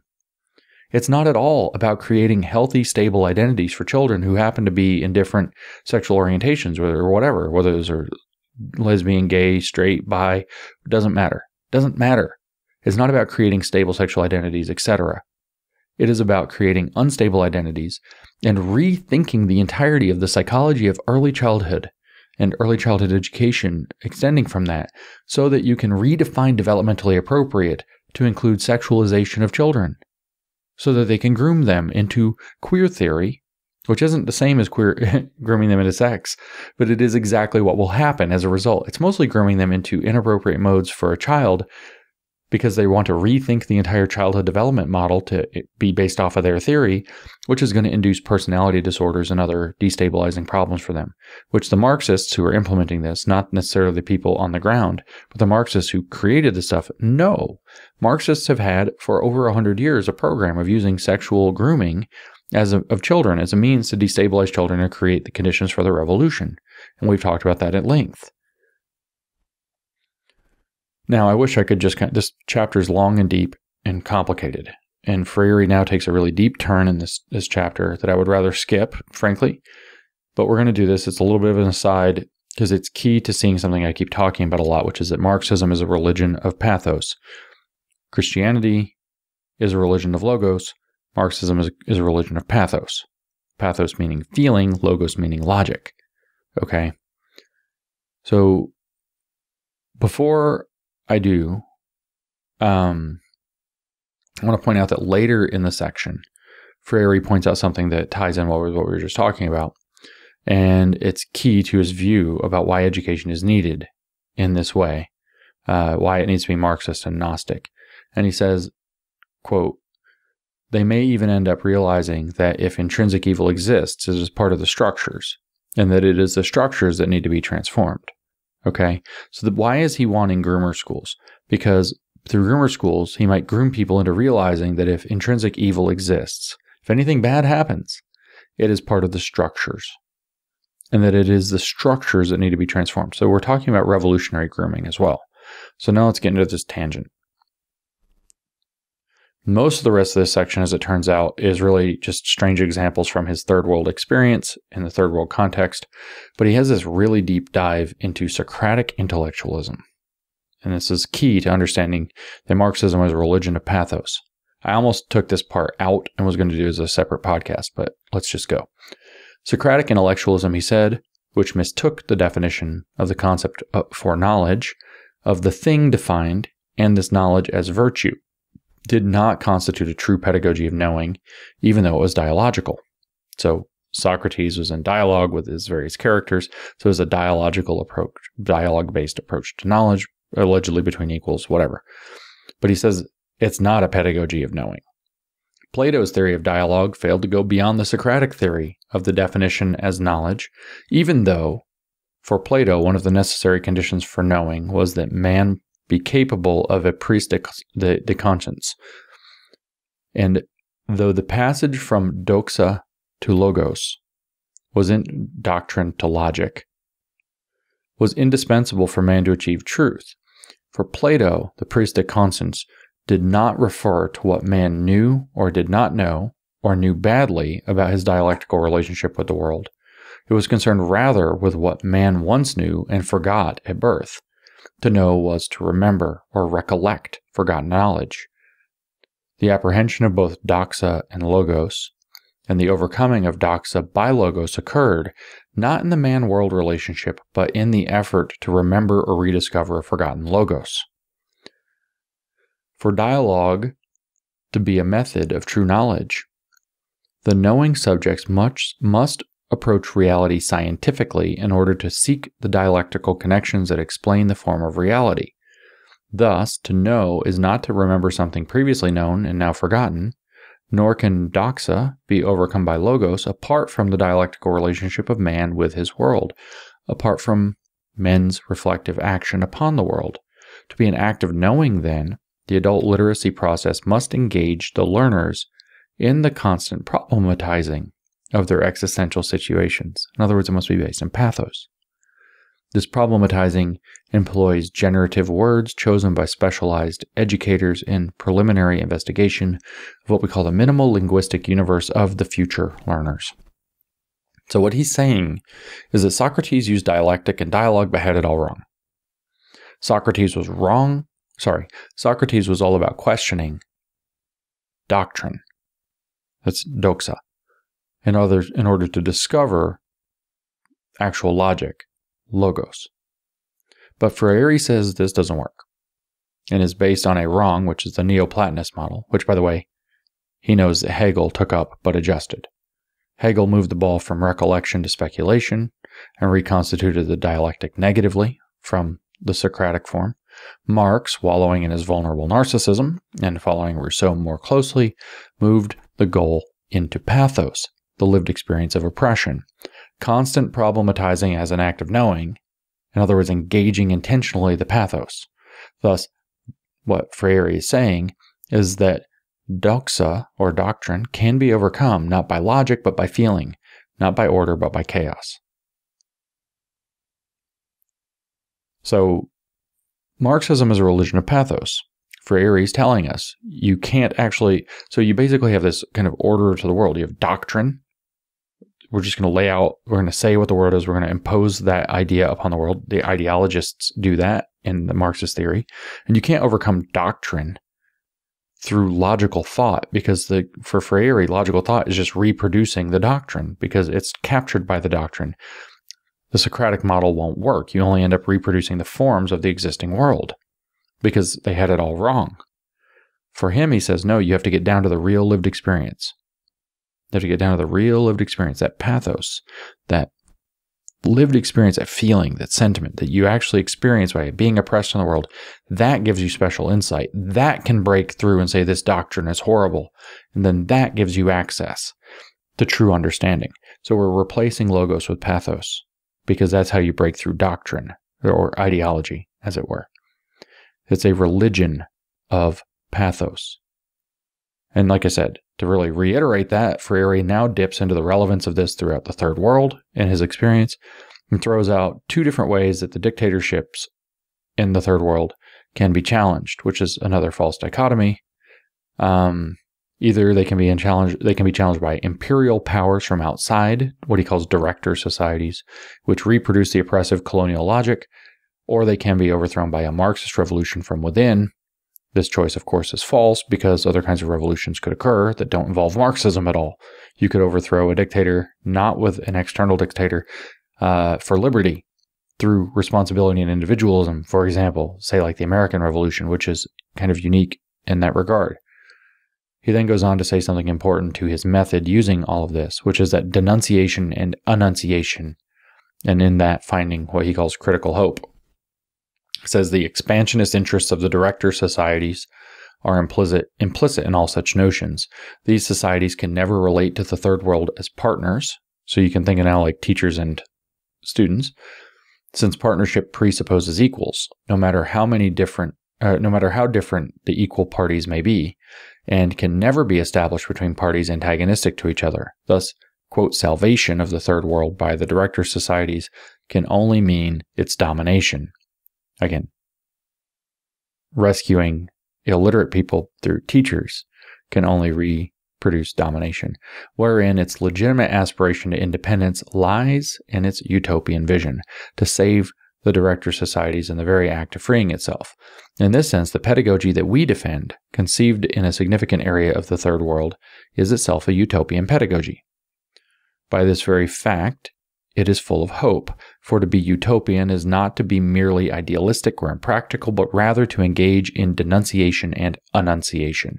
Our pedagogy cannot do without a vision of man and of the world. That's why he started the chapter with one. Which is the Marxist one. It formulates a scientific humanist conception that finds its expression in a dialogical practice in which the teachers and learners together in the act of analyzing a dehumanizing reality denounce it, while announcing its transformation, reimagining, right, in the name of the liberation of man. For this very reason, denunciation and annunciation in this utopian pedagogy are not meant to be empty words, but a historic commitment. Denunciation of a dehumanizing situation today increasingly demands precise scientific understanding of that situation. Of course, scientific means Marxist. So does historic, by the way. Similarly, the enunciation of its transformation increasingly requires a theory of transforming action.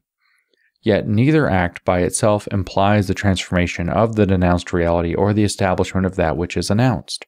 Rather, as a moment in a historical process, the announced reality is already present in the act of denunciation and annunciation.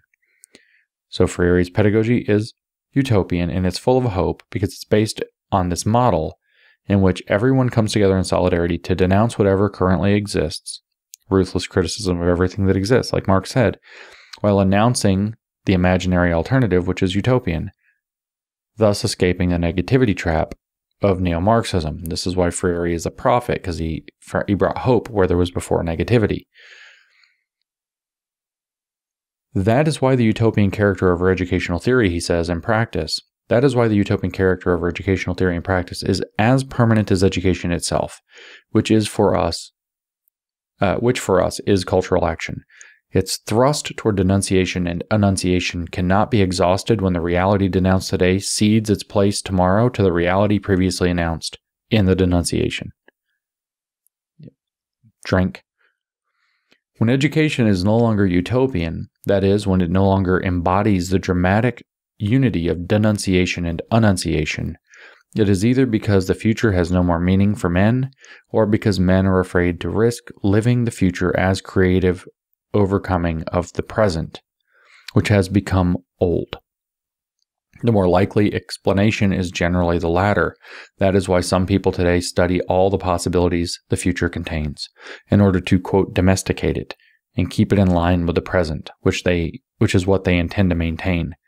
If there is any anguish in director societies hidden beneath the cover of their cold technology, it springs from their desperate determination that their metropolitan status be preserved in the future. Among the things the third world may learn from the metropolitan societies, there is that this is fundamental, not to replicate those societies when its current utopia becomes fact. When we defend such a conception of education, realistic precisely to the extent that it is utopian, realistic precisely to the extent that it is utopian, that is, to the extent that it denounces what in fact is, let me just do that part again.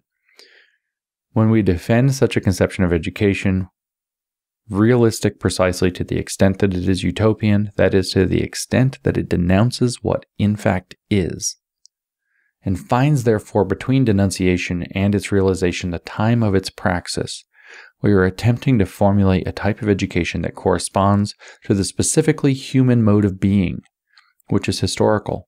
There is no annunciation without denunciation, just as every denunciation generates annunciation. Without the latter, hope is impossible. In an authentic utopian vision, however, Hoping does not mean folding one's arms and waiting.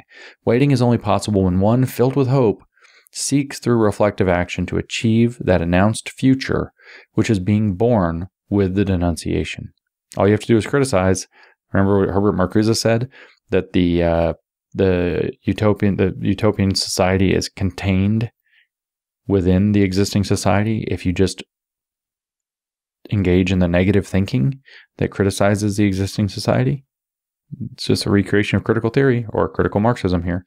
That, he says, is why there is no genuine hope in those who intend to make the future repeat their present, or in those who see the future as something predetermined. Both have a domesticated notion of history. In other words, they haven't seized conscious control of it. The former because they want to stop time, the latter because they are certain only about a future they already know. Utopian hope, on the contrary, is engagement full of risk. No kidding. Utopian hope is an engagement full of risk. Sheesh. That is why the dominators who merely denounce those who denounce them and have nothing to announce but the presentation of the status quo can never be utopian or, for that matter, prophetic. Remember, if you will, that a permanent prophetic vision for society through Marxified education is what Henry Giroux said Freire brings to the table. And it's, of course, a self-fulfilling prophecy like in all cults. He says a utopian pedagogy of denunciation and annunciation such as ours will have to be an act of knowing the denounced reality at the level of alphabetization, making into alphabets, alphabetization and post-alphabetization, which are in each case cultural action. That's why there is such emphasis on the continual problematization of the learner's existential situations as represented in the codified images. The longer the problematization proceeds, and the more the subjects enter into the essence of the problematized object, the more they are able to unveil this essence. Pathos, pathos, pathos. The more they unveil it, the more their awakening consciousness deepens, thus leading to their conscientization of the situation by the poorer classes. The critical self-insertion into reality, that is, their conscientization, makes the transformation of their state of apathy into the utopian state of denunciation and annunciation a viable project. That's a whole lot of stuff to say. Constantly criticize the existing society, tell you everybody you're going to reimagine a better future, do this endlessly without ever taking up anything practical, and we can transform the society, but you can also find hope in this process of endless problematization, which constantly awakens a deeper consciousness, because it overcomes a state of apathy that comes with one of the two other modes, he says, that exist, which is a terrible oversimplification, which is that you are a dominator reproducing the society on purpose for your own benefit, or that you have given up in false consciousness and decided that it's just how it is and you accept it. And that's what Marx said makes religion into the opium of the masses. He's not all that creative either. But your kids, you need to understand, are the tools for this culturally responsive fever dream and the permanent revolution that Freire is calling for. No stability, no building.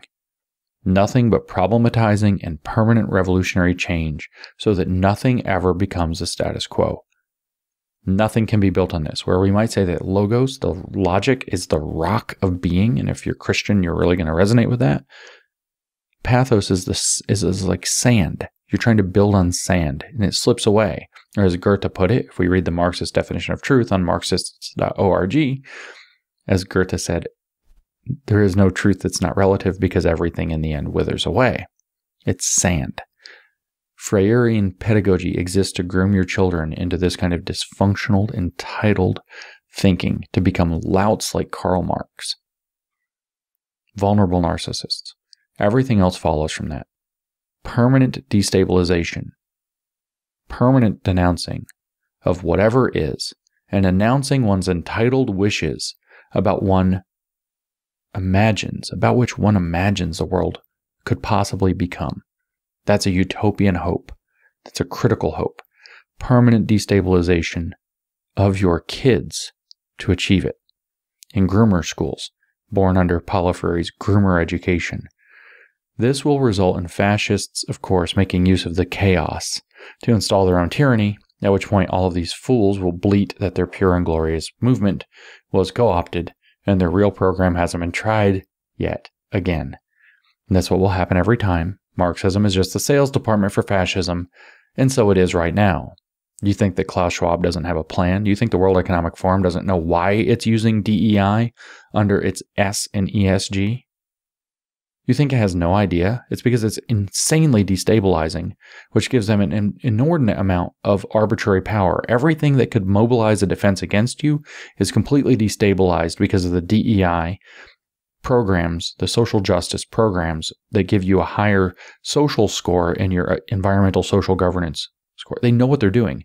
They're actualizing communist destabilization in your children, particularly because it creates conditions in which they can force a total control system. They have a plan. They know what they're doing. But this all results from the fundamental Gnostic belief of Marxism, which is the entitled, vulnerable narcissists believe themselves entitled to be in the Garden of Eden, where everything is taken care of for them, nobody ever suffers, and nothing ever has to be maintained. It just works, which is why you see people saying, oh, I don't see what the big deal is, why people are so worried about food security. Food is at the grocery store. And you say, how does it get to the grocery store? And they say things like, it's just there. They have no clue what's going on or how things work. Now, this chapter wraps up with a strange section, which we'll spend a little time on, not as much, called Sowers of the Word. We now have established, though, that Freirean education is Groomer School. The birth of Groomer Schools is Freirean education, which is the Marxification of education from the first half of this chapter. One must not think, Freire tells us, however, one must not think that learning to read and write precedes conscientization or vice versa. Conscientization occurs simultaneously with the literacy or post-literacy process. It must be so.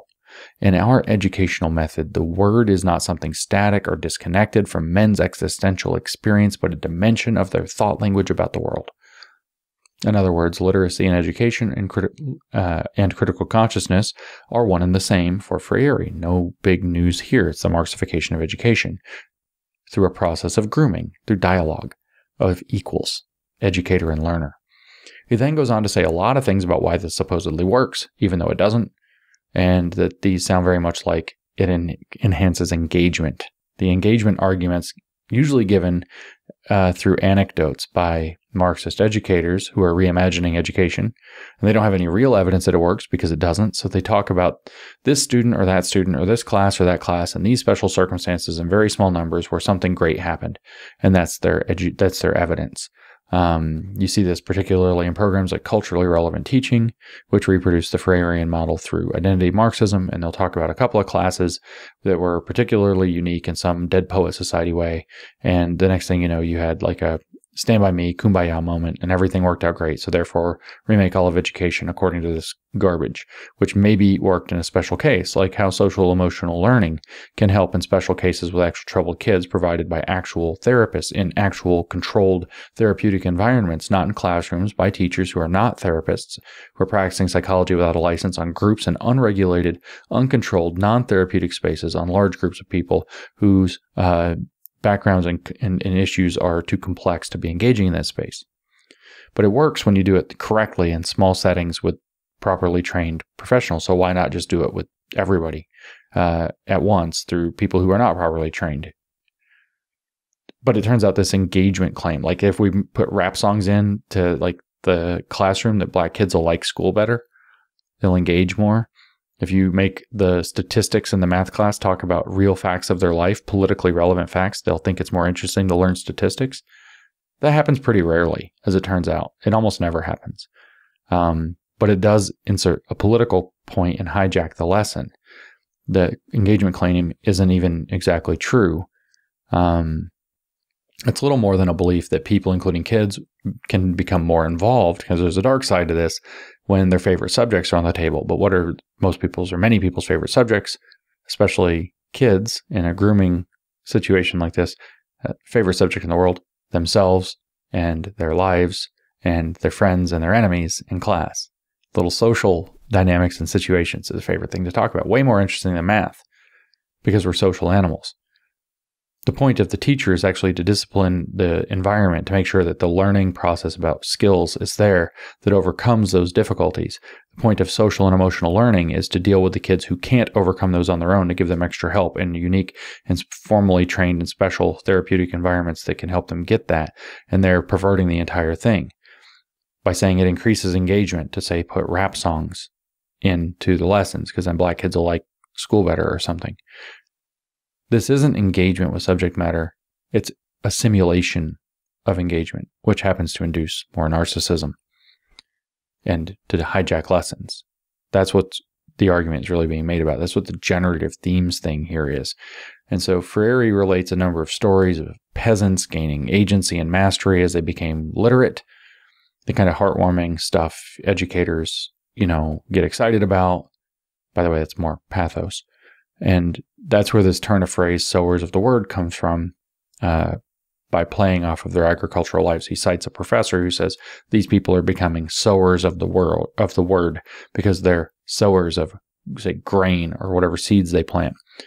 To me, what Freire is actually doing in this last part of the book, or chapter, I should say, is that he's misreading direct claims being made by the peasants. This is just like where Rousseau misunderstood the people in colonial contexts and believed that they had completely different things, and he projected his own selfish, idiotic views over. If you know those stories, where he misinterpreted the stories about how native populations in the Caribbean perceived time or whatever, and then said, wow, well, you have to make savages made to live in cities. They have a more, natural and instinctive approach, but they can't build anything. So we've got to dialectically synthesize them. Misunderstood entirely what was in. I think the main example was that they had a different notion of ownership because they were more communal. And so I think Freire is misreading the direct claims that he's presenting made by peasants. He's putting his own stupid communist view over it. And so basically the peasants are saying, I learned to read, and that allowed me, they literally say this, it allowed me to take on new responsibilities and to meet them. For example, going to the city and navigating it, which I used to be afraid of doing, or taking up the idea of tool repair or tool purchasing, responsibility over other people, becoming a kind of a boss, and that they needed literacy to be able to do this. And so becoming literate allowed them to take responsibility over these new tasks. So clearly the responsibility model is correct. But through Freire's own weird beliefs, which are communism and Marxism, he's actually saying, no, this made their reality less magical, more real, and they became less afraid, so it was really good. And what it really was that we made them literate through generative terms and they became politically active. When that's exactly the opposite of what they've said. Though he doesn't repeat it specifically here yet, he does at the end.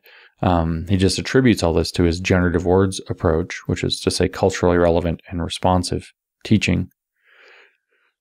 The context of what we've just been reading through shows what happens to them.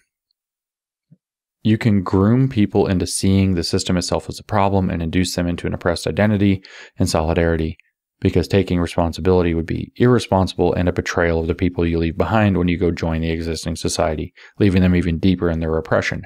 When I first read The Pedagogy of the Oppressed about a year and a half ago, that's what I really thought it was about, was that you can teach people, they have a choice, you can teach them to be responsible to get out of their dependency, but the problem is only some of them make it and they make the problem worse for everybody they leave behind, or you can teach them to be in solidarity to overthrow the existing system. And therefore, they won't do that, but you're teaching them to be Marxists, right? So the thing that he doesn't say yet, but he does say at the end of the chapter, is that it's really all about grooming people into a sense of solidarity rather than personal responsibility. In other words, grooming people into Marxism rather than into taking responsibility and making a success, even though he does it by giving examples of people taking responsibility and it being good for them. And he, at the end of the very end of the chapter, he says, to undertake such a work, it is necessary to have faith in the people, solidarity with them. It is necessary to be utopian in the sense in which we have used the word. So that's really what we're dealing with Freire. It is to, instead of teaching people to take responsibility and better their own lives in the existing system, it is to become Marxists, to overthrow the existing system instead, and to therefore accept new masters as Marxists, apparently. But to this whole point, diverting, Freire includes an important footnote. He says, the right as a conservative force, needs no utopia. This is how he thinks about the world. This is how Marxists think about conservatives. This is why they hate them. This is why repressive tolerance exists. This is why the right has to be stamped out and the left has to be tolerated no matter how violent it is, meaning the Marxists. Nobody else is the left. He says the right, as a conservative force, needs no utopia. Its essence is the affirmation of existing conditions, a fact, and not a utopia, or else the desire to revert to a state which was once an accomplished fact. The right strives to idealize actual conditions, not to change them. In other words, the right wants to maintain existing conditions through ideology. What the right needs is fraud, not utopia. Pretty deep. So each of these stories Freire is telling here with these Marxists, with these peasants that he's misinterpreting to say that they're making a Marxist point when they're actually saying that taking responsibility and learning things can work for, hooked on phonics worked for me, which means that you became literate and the poor bastards who didn't become literate are even worse off because they have fewer people like them to commiserate with and their vulnerable narcissism. Each of these stories is very emotional, which reiterates my point that this is a religion of pathos.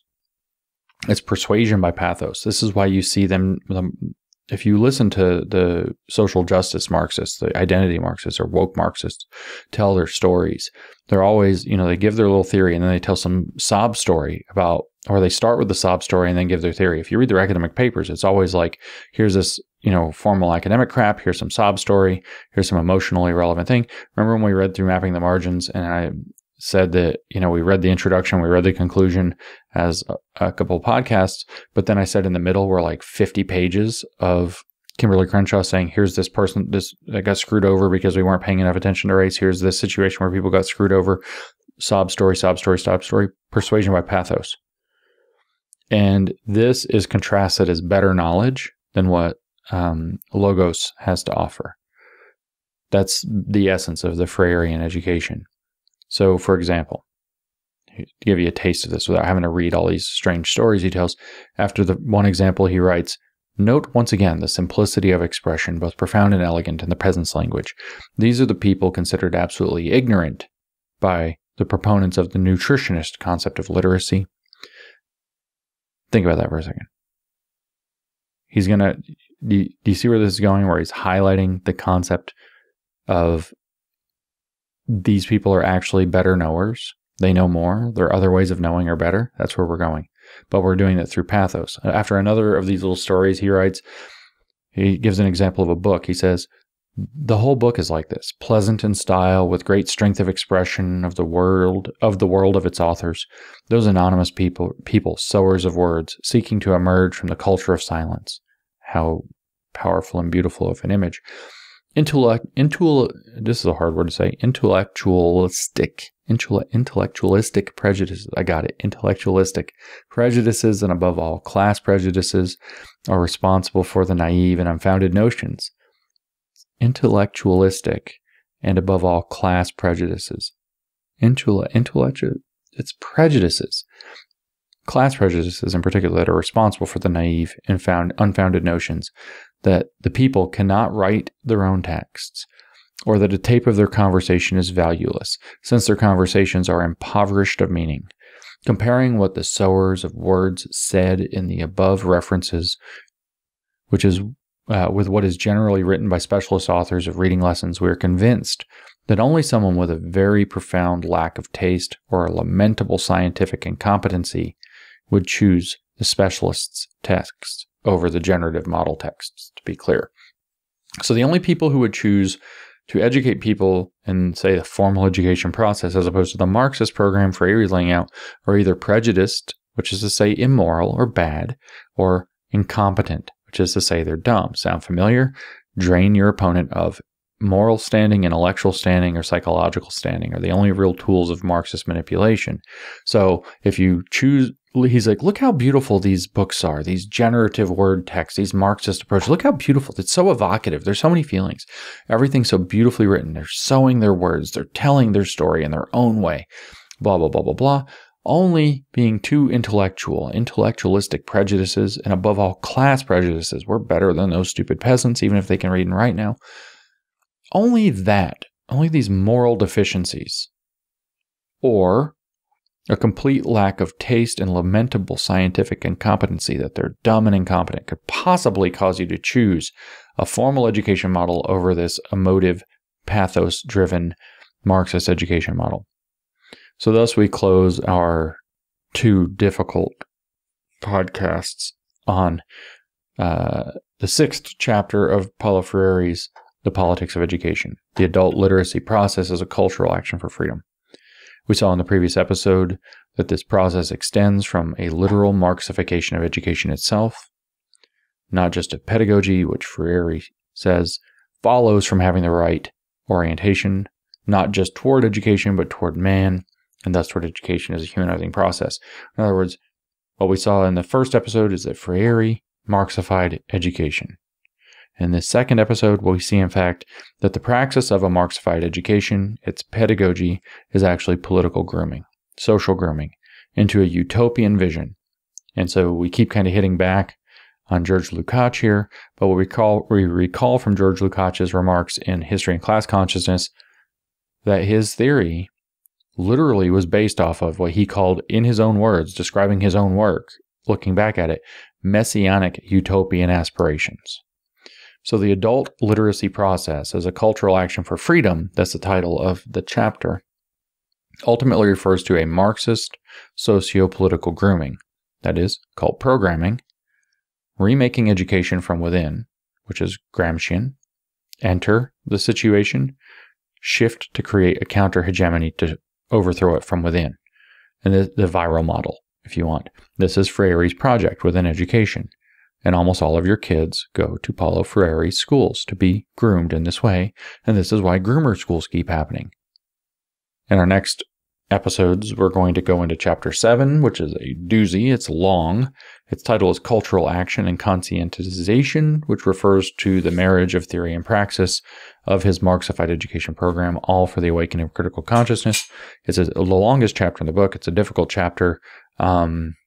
Hopefully I can summarize it more briefly than I did Chapter 6, but Chapter 6 is the key. So let me just quickly tie this up in a pretty bow, and we'll get out of here. Long and short of the Freirean education process is this. Freire's model is to turn education itself into a Marxist program, not to indoctrinate into Marxism. Literally to make the concept of being educated Marxist. It is bourgeois property. Thus, it creates a superstructure versus infrastructure dialectical relationship. As a result of that relationship, there is a structure created to society between the educated and the uneducated, the literate and the illiterate. And in knowledge itself, as a matter of fact, that which is considered knowledge and that which is excluded from the knowledge of the world, what we consider knowledge, other ways of knowing and versus knowledge. There's a Marxist dialectic between them.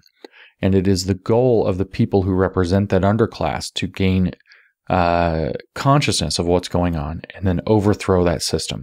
Education is replaced by raising critical consciousness in a full Marxification of literacy, what it means literally to read, as we heard with the codification and decodification process, which is a little bit complicated. And then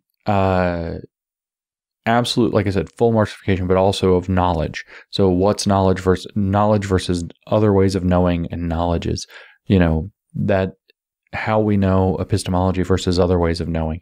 These things are entering into a Marxist dynamic as well. So you have the full Marxification of what education actually is. This is what culturally responsive teaching ends up tapping into and being. And then, because we're not done, the second half of this chapter indicates that what the adult literacy process as cultural action for freedom is talking about, freedom being freedom from reality, like all Marxists want, is really talking about is retooling the entire education process to be a grooming process where teachers and students are replaced by educators who are groomers and learners who are learning to see the world in the way that they're being guided to. The process there that is used is simple. We're going to create an abstract image of the conditions of your life, the generative context of your life. We're going to create an abstract image, a codification of it. We're going to problematize that, and then we're going to make it concrete by tying it to the objective conditions you yourself live in. So constant problematization, because he says that the point is to enter into this new proclamation of the world through speaking the word, which is to denounce the existing society and announce the new society, the reimagined society. But he says that this happens, and I know I didn't read that part very clearly and get into it very clearly, so I apologize. I could have done it better, I think. But he says the way that happens is that the enunciation of the better world is present, just like Marcuse says, is present within the denunciation of the existing world. Because by denouncing, you're saying what's wrong with the world. So we could say this is like the Derridian concept of the negative. And by what you're denouncing, you're saying what would be better. You're implying what would be better, actually. And so by denouncing the world, you say what its problems are. Obviously, it's the world without those problems that is better. You don't ever have to describe it. It's just the world without those problems. What would it look like? You don't have to know. It's the world without those problems. So you're constantly announcing a new reimagined world through denunciation. And the goal of education is to groom people into thinking that this is what it means to be educated. And you do that by grooming them into thinking that they should abstract situations, sit aside from them and crap on them, and then by problematizing them, so that the abstract meets the negative, and then the negative can be made concrete by tying it back to the real conditions. And the goal is so that the person that you're grooming, who is allegedly uneducated, maybe it's a child, who is at therefore the margins of society, can be brought to the center of society where power is, where they can see the totality of society all at once.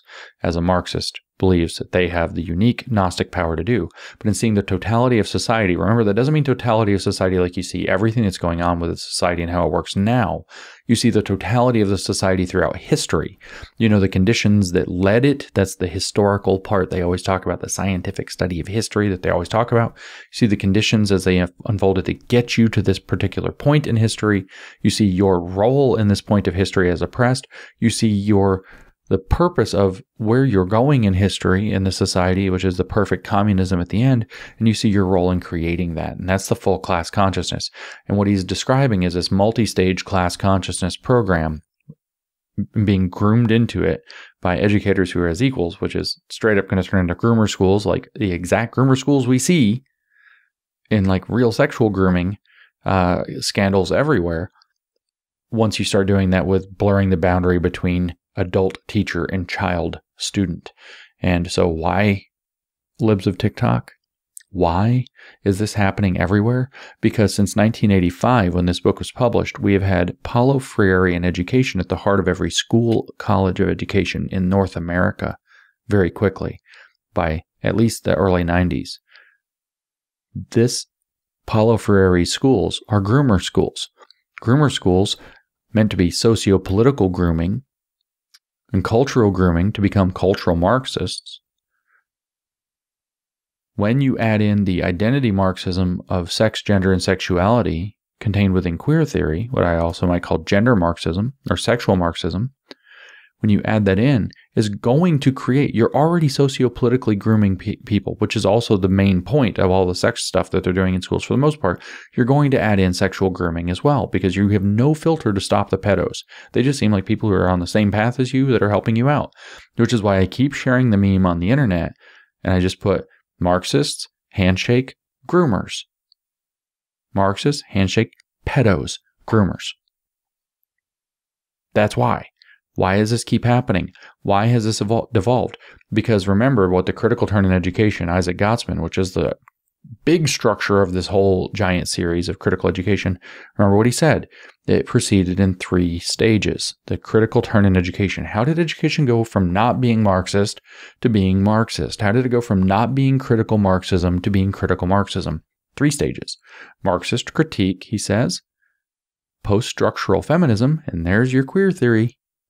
And then critical theories of race, which when you combine them, you end up creating a Maoist dynamic where you beat down some kids about their identity, especially white kids and white adjacents, but we heard that even in this episode, and you make them feel like the worst kind of person. They have the wrong identity. You can tell them they can be allies. They can become politically whatever race they are, unless it's white, in which case they can just be allies. They're never going to quite be good at that. But then look at this whole mess of sexual identities that you can be groomed into through gender and queer theory. And then that's just super positive and great. And so you beat them down about their bad identities, and they're groomed into being able to adopt these disruptive sexual identities as a result. And this, because Paulo Freire's program, his dialogical model, is Groomer Schools, especially when you break it down with adults and kids. That's why we have Groomer Schools happening. That's why the Groomer Schools podcast series has resonated so well. It's by far the most popular thing I've done on New Discourses. It's by far the thing that's people are telling me is opening the most eyes to what's really happening. That's why we have Groomer Schools, because we've adopted the Paulo Freirean model. All your kids go to Paulo Freire schools. Paulo Freire schools are Groomer Schools. And when you add in queer theory as an identity Marxist theory, you now have sexual Groomer Schools, which is what people think you mean, when really it means sexual, but also socio-political and cultural grooming to become cultural Marxists in the Freirean mold. That's what's going on in schools. Chapter 6 of this book. Maybe I didn't do the best job of going through this harder second half of the chapter, but it is actually what's going on.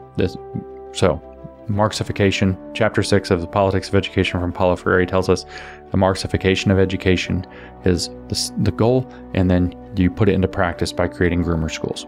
Thank you for listening. Just wait till you hear what else this wonderful book has to offer. We'll catch you next time.